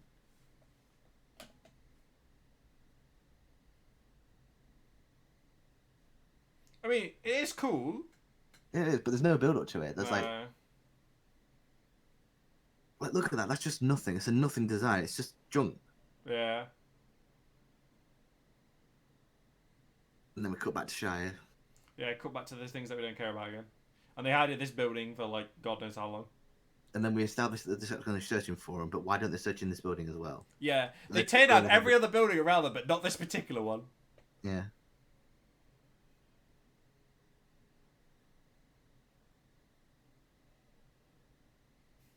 Yeah, but what if it doesn't work though?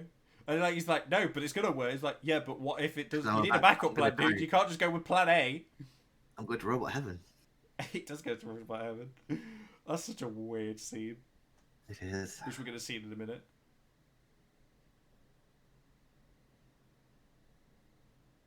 This is probably the best acting she's ever done. Yeah, that's like.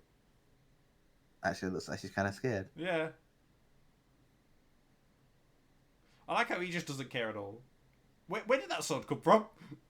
Yeah, where was that? That would be an antique, surely. Well, not a sword. It looks like a fireplace poker thing. But where the hell did he get that from? I don't know. Like, people can't live in here, surely.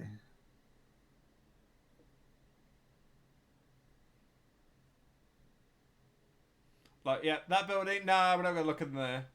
Yeah, Michael Bay does this shot all the time, like the 360 turn, like around. It's. And then we're gonna go back. We're gonna go back through the hole again.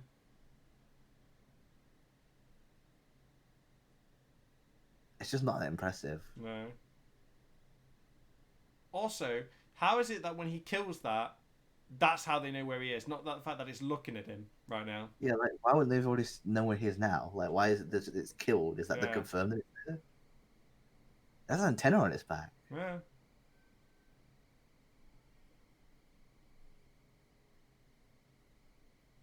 Oh, of course it's Starscream, so Starscream's not going to be able to get him because of Starscream problem.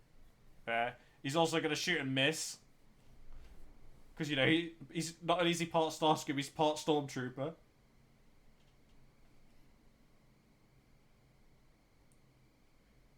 Do you know what? I will say this about, like, this last ending scenes, like, this last, like, 30, 40 minutes of the fights and stuff, the battles, is actually quite entertaining. Not for me. Like, I think this is really boring. Like, it's just noise. Not this bit, but when Optimus kind of comes back, that's when it starts getting entertaining. Yeah, because the Jetfire combining is cool, but it's still rather questionable, and it's the shortest like final battle ever. Yeah.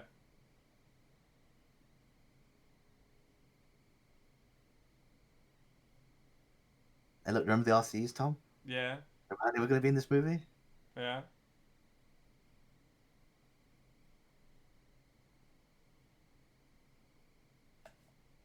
So why does the Devastator do the suck and suck in all the sand? Apparently because he's supposed to dig away the pyramid. No, I meant not like that. I meant like right now. Why is he doing it right now? Oh, I don't know. Maybe he's just testing it. Like he's just like I'm gonna give this sand a good suck. Also, how is that being sucked in? But then those people next to him running away on. How is he holding on? Yeah. If it can lift up a car, I'm sorry, your arms are coming off. Yeah.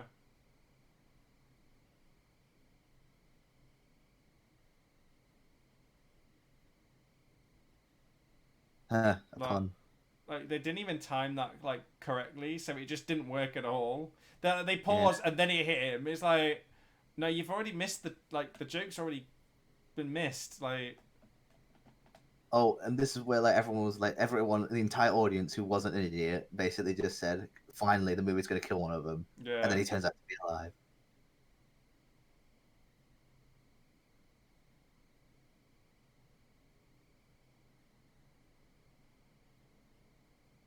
The whole audience screamed yes, and then somehow he chokes on him.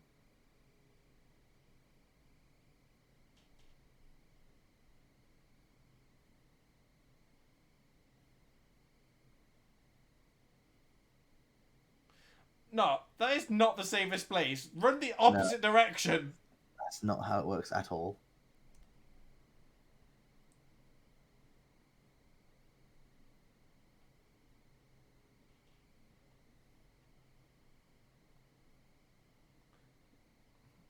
I don't know why they thought being under it is going to be the safest place. It's just no.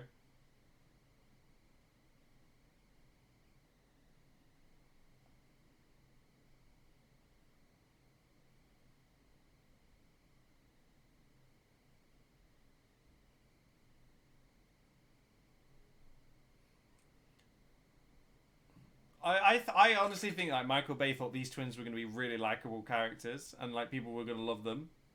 Frat boy mentality. It's like, dude, I hate to break it to him, but like no one cares about the frat boys. Your era is high school, and then after that, and everyone like gets wise to your bullshit. Because he's clearly that's what he was in college. Yeah. I don't know if he went to college. I assume that he did. Like, I know, probably not. I don't think a lot of directors. Not all of them. I mean, maybe he did. Like, he went in commercials. Like, I think he studied it. But yeah, he was clearly that in college. Because this is just like the frat boy mentality of like, oh fuck this like cool like sci-fi shit. We'll just do things that look cool. Because who cares about that, right? Who cares about story? You just want to see action. God, I wish someone would just explain it to him. But it's too late now.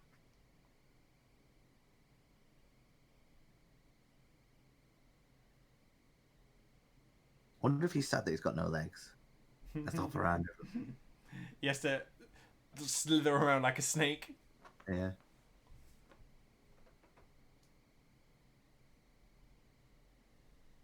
You want this nasty ass sock? You want this?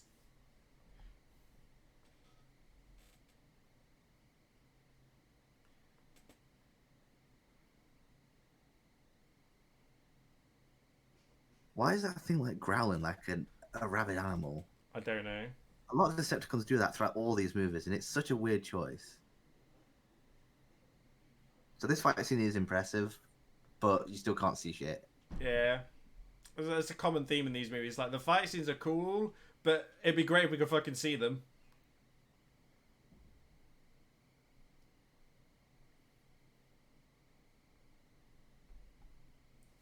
Oh, kill him.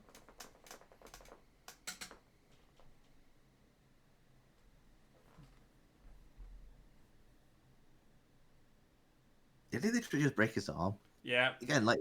More decapitation fetish. This part right here, watch what he does to the cat. Oh, yeah. This is where he, like, rips him in half, right? Yeah, no, he pulls the spine out. Look. Like, Jesus Christ. Man.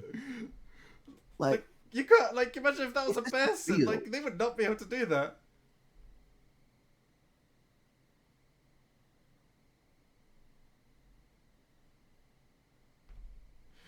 Like if you take out the fact that these are machines, like this is so gory. Like Yeah. not that I have a problem with that. I'm just saying for a kids movie, it's like, Jesus. Just change it to being humans. It's like immoral. Like yeah. in an action movie, Tom, you wouldn't get away with this. Like you don't see an action movie where the main character rips someone's face in half. Freaking Optimus says it later as well. No, this is the one where he says, "Give me your face." Yeah, give me your face, and then doesn't do anything but take it. That doesn't take his face at all. He cuts him in half or something like that. No, he does. He literally takes his face off. No, yeah. Oh, yeah, he does. But I thought he was going to rip his head off, but he doesn't do that.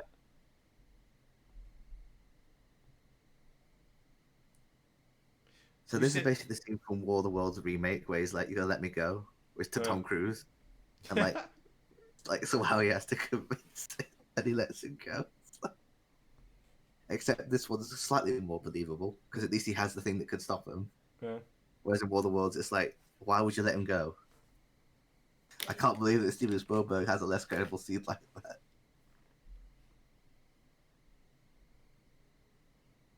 I like how he says to them, "You need to go, right? You need to leave," and then begs them to leave, and then he says to Megan Fox, like, "You need to leave too." She goes, "No," and he goes, "All right," and then that's it. End of story. He doesn't say, "No, it's dangerous. You shouldn't be here. Like, you're already rested enough." He doesn't try to convince her. It's just she says no, and he's like, "Yeah, cool." Also, where they find these soldiers still in the helicopter, how are they still alive? Like, surely, like this one, right? They fall from such a big height. How did that not, kill them? Oh, here we go. The testicles. Oh, yeah, we get to that later. In fact, Tom, none of the vehicles that make up Devastate have wrecking balls. Yeah, so where did they come from? Michael Bay. We'll talk about the railgun scene when we get to it as well. Yeah, that's cool. But why don't they ever use that again? Don't know. In any of the movies.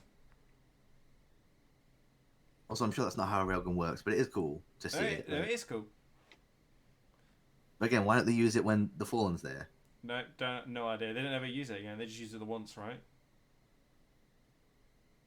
Because originally Optimus was supposed to defeat Devastator with his combined form of Jetfire. Yeah. So they just needed a way to get rid of Devastator off the table.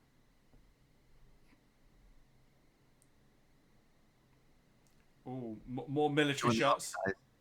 Join the military. Join the military.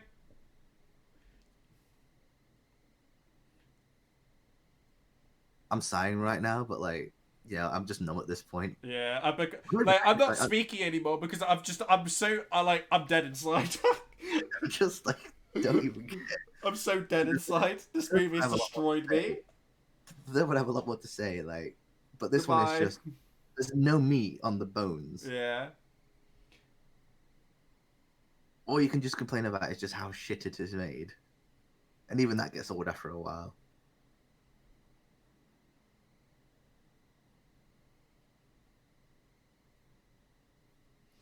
How did people not find the machine in the pyramid?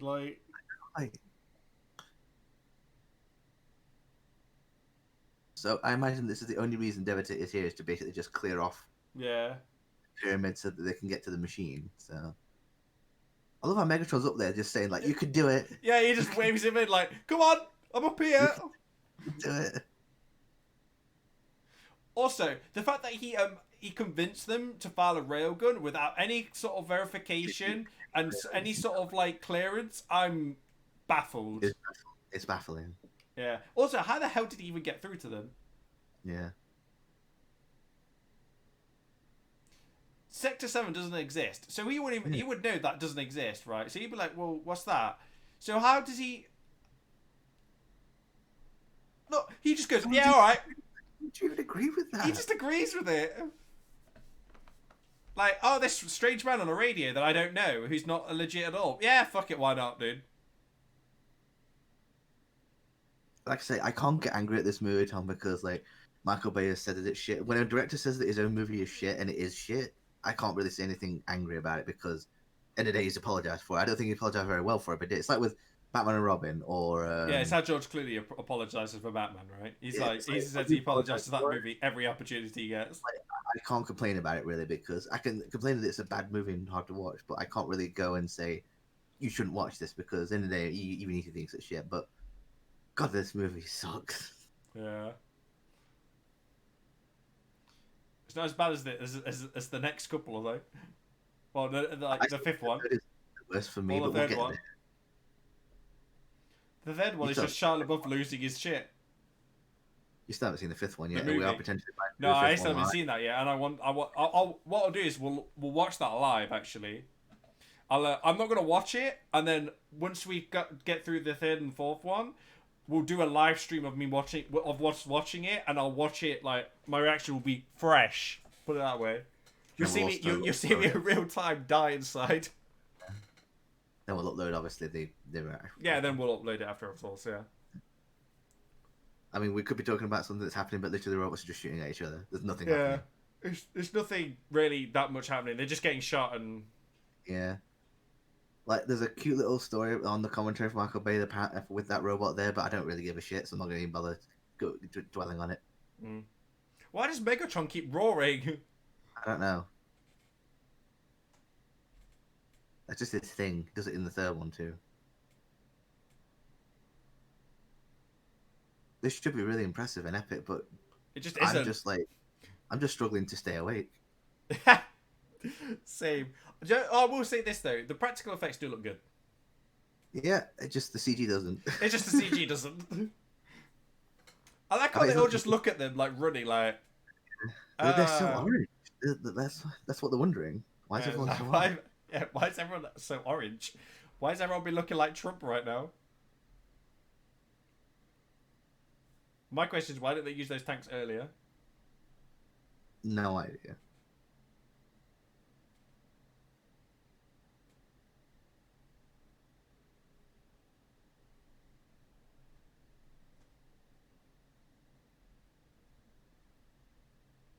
There is a funny scene in a minute, which is actually pretty good. It's like the only decent scene.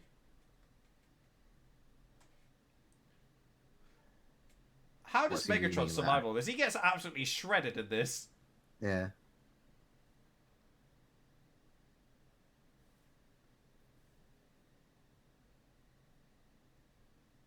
I like how he's carrying the Matrix around in a fucking little sock. Yeah.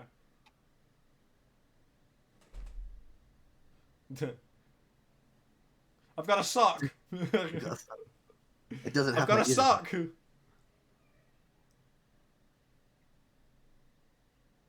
What was that? I don't know. You heard that, right?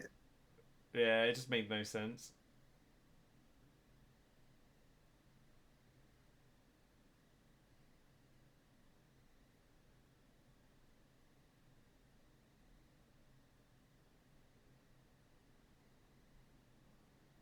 So the Jetfire returns after the absence. And so does Scorponok. Literally just get killed. Yeah.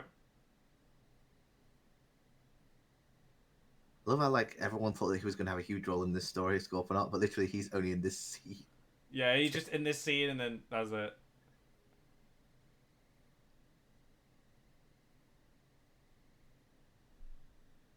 Wait, this is what confuses me, right? He's like, he says he's too old for this, but like, I didn't think they aged. Like, yeah, they do, but like not in the way that they should do because they're robots. Like the Transformers can be 4 million years old now. Yeah, it's like it makes no Even sense. More. Okay, here we go. At this point, I'm officially done. Yeah. Like I'm officially like just written this whole thing off. Why? Why did they put that in?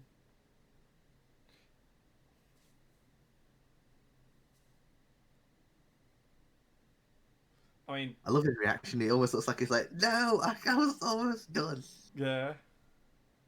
I mean, yeah, that's devastated. Done. Yeah, he's done. Like one shot, dude, and they destroyed him.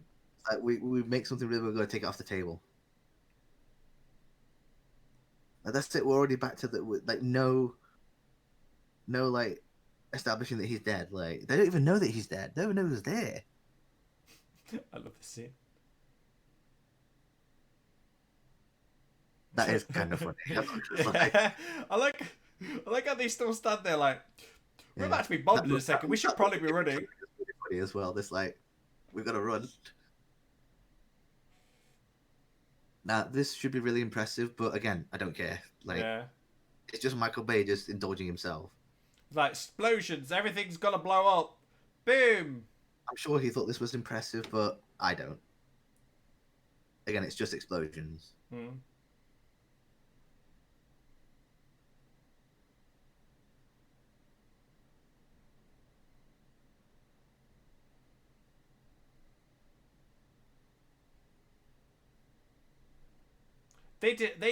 That blew up so close to them.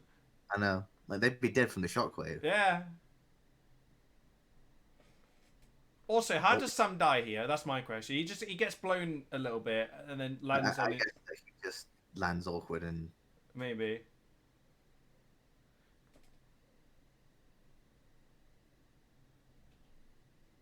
I'm making sure it gets wrecked here. Look.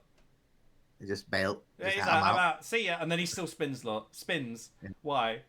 I love how like they're so lazy. It's just his tank form just flies. Yeah. What would be the point in turning into a tank then?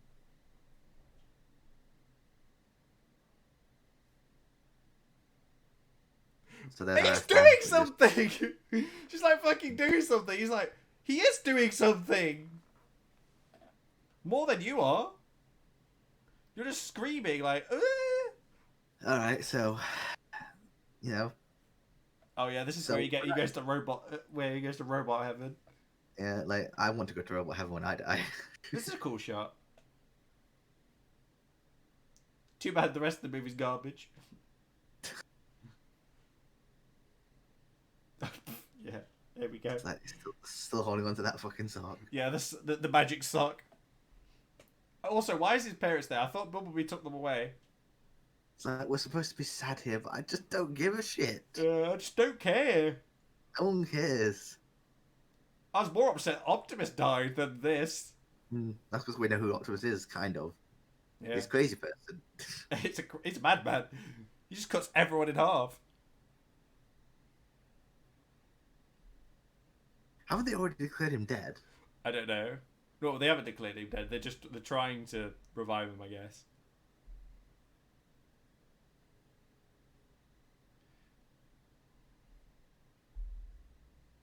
He's dead.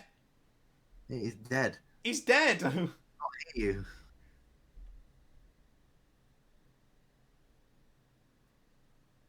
Why do you love him though? Like, don't get it. Why him? Yeah, why him? Jesus Christ. Oh yeah, here we go. Fucking robot heaven. What is this scene? Why did they put this in? They even built a set for it. Yeah.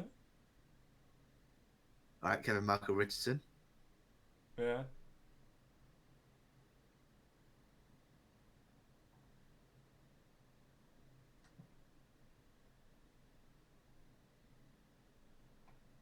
Oh, alright, sure. Then why couldn't the Fallen use it? Yeah.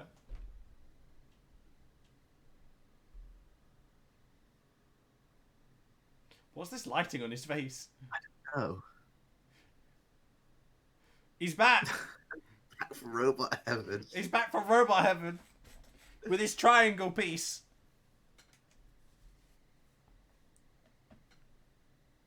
So yeah, you can only use the Matrix if you're pure of heart, basically. So why couldn't the Fallen? Basically, you have to use the power of friendship to use it. There we go. We're about to get Optimus coming back to life again. I like how they build an actual practical thing for him. That is kind of cool. Yeah. Also, why did he scream when he did that? That was just unnecessary.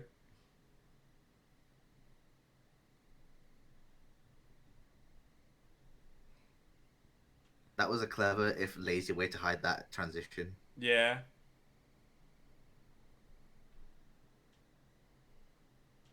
We call him boy. Yeah, he just calls him boy.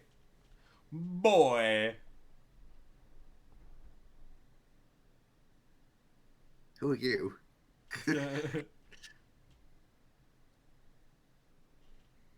Not only, like, wait, you can teleport too? Yeah. Why can he use it? Why can he use it? I don't know. They just spent the entire movie telling them that only he can use it because he's pure of heart or whatever. And then he just immediately just takes it. It's like, hey, I'm not taking that. Is it because he's a leader too? Because he's technically a leader of Decepticons. I guess because he's technically a Prime as well then.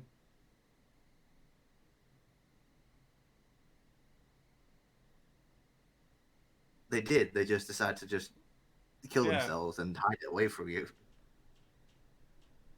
But why? Like, they're all dead now. Like, what is the point of him doing this still? Like, what is he trying to achieve? Especially when I establish what the Earth is in 5, it makes even less sense. You mean Planet Dirt? Planet Dirt. Also, how can he lose to Optimus if he can do this? Yeah. He uses magnets to bring everything there to drop them all. I think this is a cool scene. But... I think it's psychic powers because he can lift anything. Yeah, so why did you use that against Optimus? Now this scene is cool, but the problem is, like, in theory, like, right, because normally it's like they just combine and they're still alive, but Optimus is basically using the corpse of someone he's never met as armor. Yeah. Also, how does this work? Like, how do they transfer all the parts over? I don't know. Also, he got such cooler parts and such a big power. Why didn't he just keep all that stuff? I would have done. Also, this is cool because it's the closest thing we got to, like, an anime scene at this stage, other than The Matrix. Because this is so Japanese. Yeah.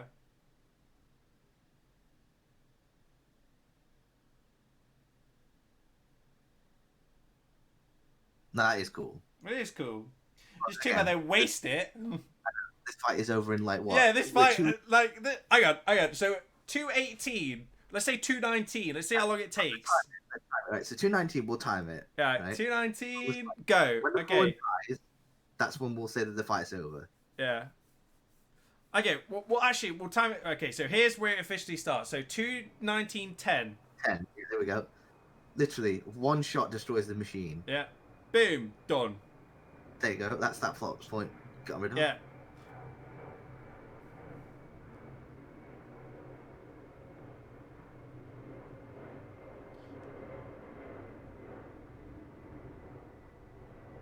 Also, he has to casually kick Megatron's ass while he's doing this. Yeah.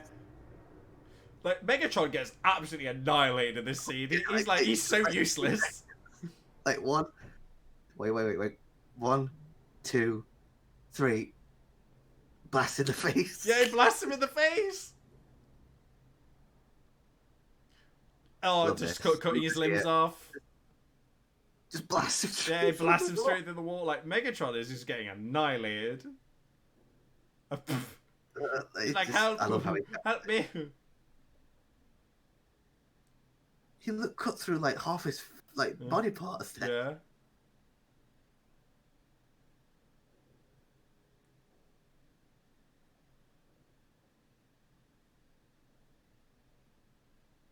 He literally tears it off. He tears his face off. And then he pulls his heart out and crushes it. Right. 2:19:10. It took literally a minute and 20 seconds for them to beat them both. To kill the big man of the movie. I reckon the fight scene in Van Helsing was shorter, and that was 12 strokes of the clock. Yeah. Sorry, it was longer. Sorry, that's what I meant. That is a fantastic Starscream line. Yeah. But it deserves being better, something better. Yeah. Wow. It literally took a minute and 20 seconds for that fight, for the big climax of the movie to happen, right? Bear in mind, 2 hours of this movie is built up to that scene, and it finished in a minute and 20 seconds. 2 minutes. Less than 2 minutes. Less than 2 minutes. Less than a minute and a half, and the scene was already done and over. Yeah. All that build up for that. Most of the time, he's even fighting the Fallen, he's fighting Megatron. Yeah.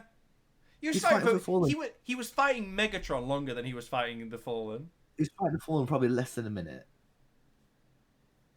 That's wow. It's unfathomable.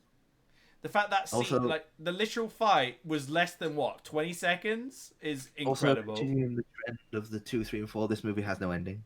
Yeah, it just sort of fizzles out. Sort of ends. Yeah, it sort of fizzles out, and they go and then And then firecracker. and then Optimus does that like weird monologue that he normally does at the end, where he basically goes, "This planet, blah blah blah blah blah blah." Yeah, the third one has the worst. Human race, we're not so different, blah blah blah blah blah blah. There you go. Here it is. Here's the monologue.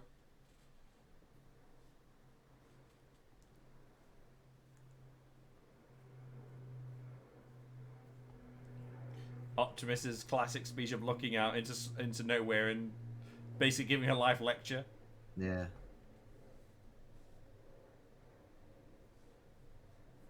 Why does she look so different? He thought he was going to be in this third movie, having such a role. Little do we know that neither of them appear in the third one. Yeah. There you go. The Linkin Park soundtrack. I think we should like just talk through the credits like we did before. And yeah, we will do. We will do. Oh God, I'm so glad this movie's over. Man, I think I don't even have the IQ to even comprehend like. Oh God, we're getting like post-credit scenes. I've completely forgot about this. Oh my God, I'm just glad this movie's over. To be honest, we haven't got. Like, it's mind-numbing. Obviously, that one's the worst one, but you might think that 5 is worse.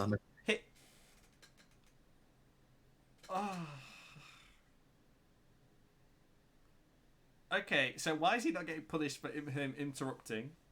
And, I guess they're just putting that under the rug. Just throwing that completely under the rug. Oh, but the movie's over. Like I don't care at this point. Yeah, movie's over. Oh, do you know what? This movie's still trash. Like it's still awful. It sucks so much. It's just it's like to just basically give a big conclusion of why I think this movie is bad. It's got no real plot. It's all over the place. It has real bad cuts. It contradicts itself so many times. Within seconds. Within seconds of each other, it contradicts itself. It is incredible on how badly edited this movie is. $200 million movie, Tom. This is inexcusable. But again, I can't blame. He's apologized for it. I don't get angry at this movie. They build up this entire movie, right, to defeat the Fallen. They do it in less than 30 seconds. Yeah. Because again, it was supposed to be trapped in the pyramid. It was supposed to be a cliffhanger. Yeah, so this is supposed to be. This was supposed to be the climax of the movie, the big fight scene that this movie builds up to, and it was literally over within 30 seconds. Like, it is nonsense. Yeah, this movie is. Oh my God, I don't have any more to say on it, to be honest, because I'm just kind of numb to it now. Yeah, like I think we should we could keep talking through the credits, but like there's nothing left to talk about. Yeah, there's nothing left to talk about. To be honest, I'm already done with this. Like I know most commentaries keep going through them, but we can't be bothered with this. Yeah, we can't bother anymore. Like I was already done like 30 minutes into this movie. I was like, why? Time to need to watch something intelligent. So I think I'm gonna go watch Inception. Bone Crusher the Mastiff himself. What? That's the dog. Oh, right, okay. Michael Bay named his dog after Bone Crusher. Oh, really? Yeah. Oh, okay. Did not know that. All right. Well, I think we're going to wrap this up then. Thank you so much, guys, for watching our commentary on Transformers 2. Even though next time, Dark of the Moon, where I'll get angry this time. Yeah, where we watch the third one and then just less things make sense. Yeah. But yeah, thanks for watching this. As I said, the second one is where things just go downhill. Like, real downhill. The fourth one, not as bad. But 2 and 3, awful. Awful. 5 almost gets as bad as this. Yeah. So we'll see anyway. I'm excited to do it live if we're going to do it live. Oh yeah, so. we'll do the 5th one live, definitely. We'll definitely do the 5th one as a live stream. I think that'll be a real interesting one to do. But yeah, thank you so much, guys, for watching our commentary on Transformers 2. We'll probably do Bumblebee as well. Oh yeah, we'll do that on Bumblebee as well. Yeah. Thank you again. Thank you so much, guys, for watching our commentary on Revenge of the Fallen, Transformers 2. Please make sure to check out both our individual channels, which will be linked as well. They'll be in the description, but we'll also put it on the ending credits. His individual channel, I don't really have one yet. So. Well, I thought you said you wanted to do one. There's nothing on mine at the minute. So. Okay, well, mine will be linked anyway, and and obviously if you make one, then I'll link it too. But yeah, we'll put it on the end credit scene. After this, you'll see it, and you can click on it and subscribe and check out videos if you want. But yeah, thank you so much, guys, for watching our Transformers 2 commentary. We will see you next time where we get smooth brain watching fucking Transformers 3. So, right, I'm going to stop the timer now and end. Right, thanks so much. Bye. Thank you, guys. Later.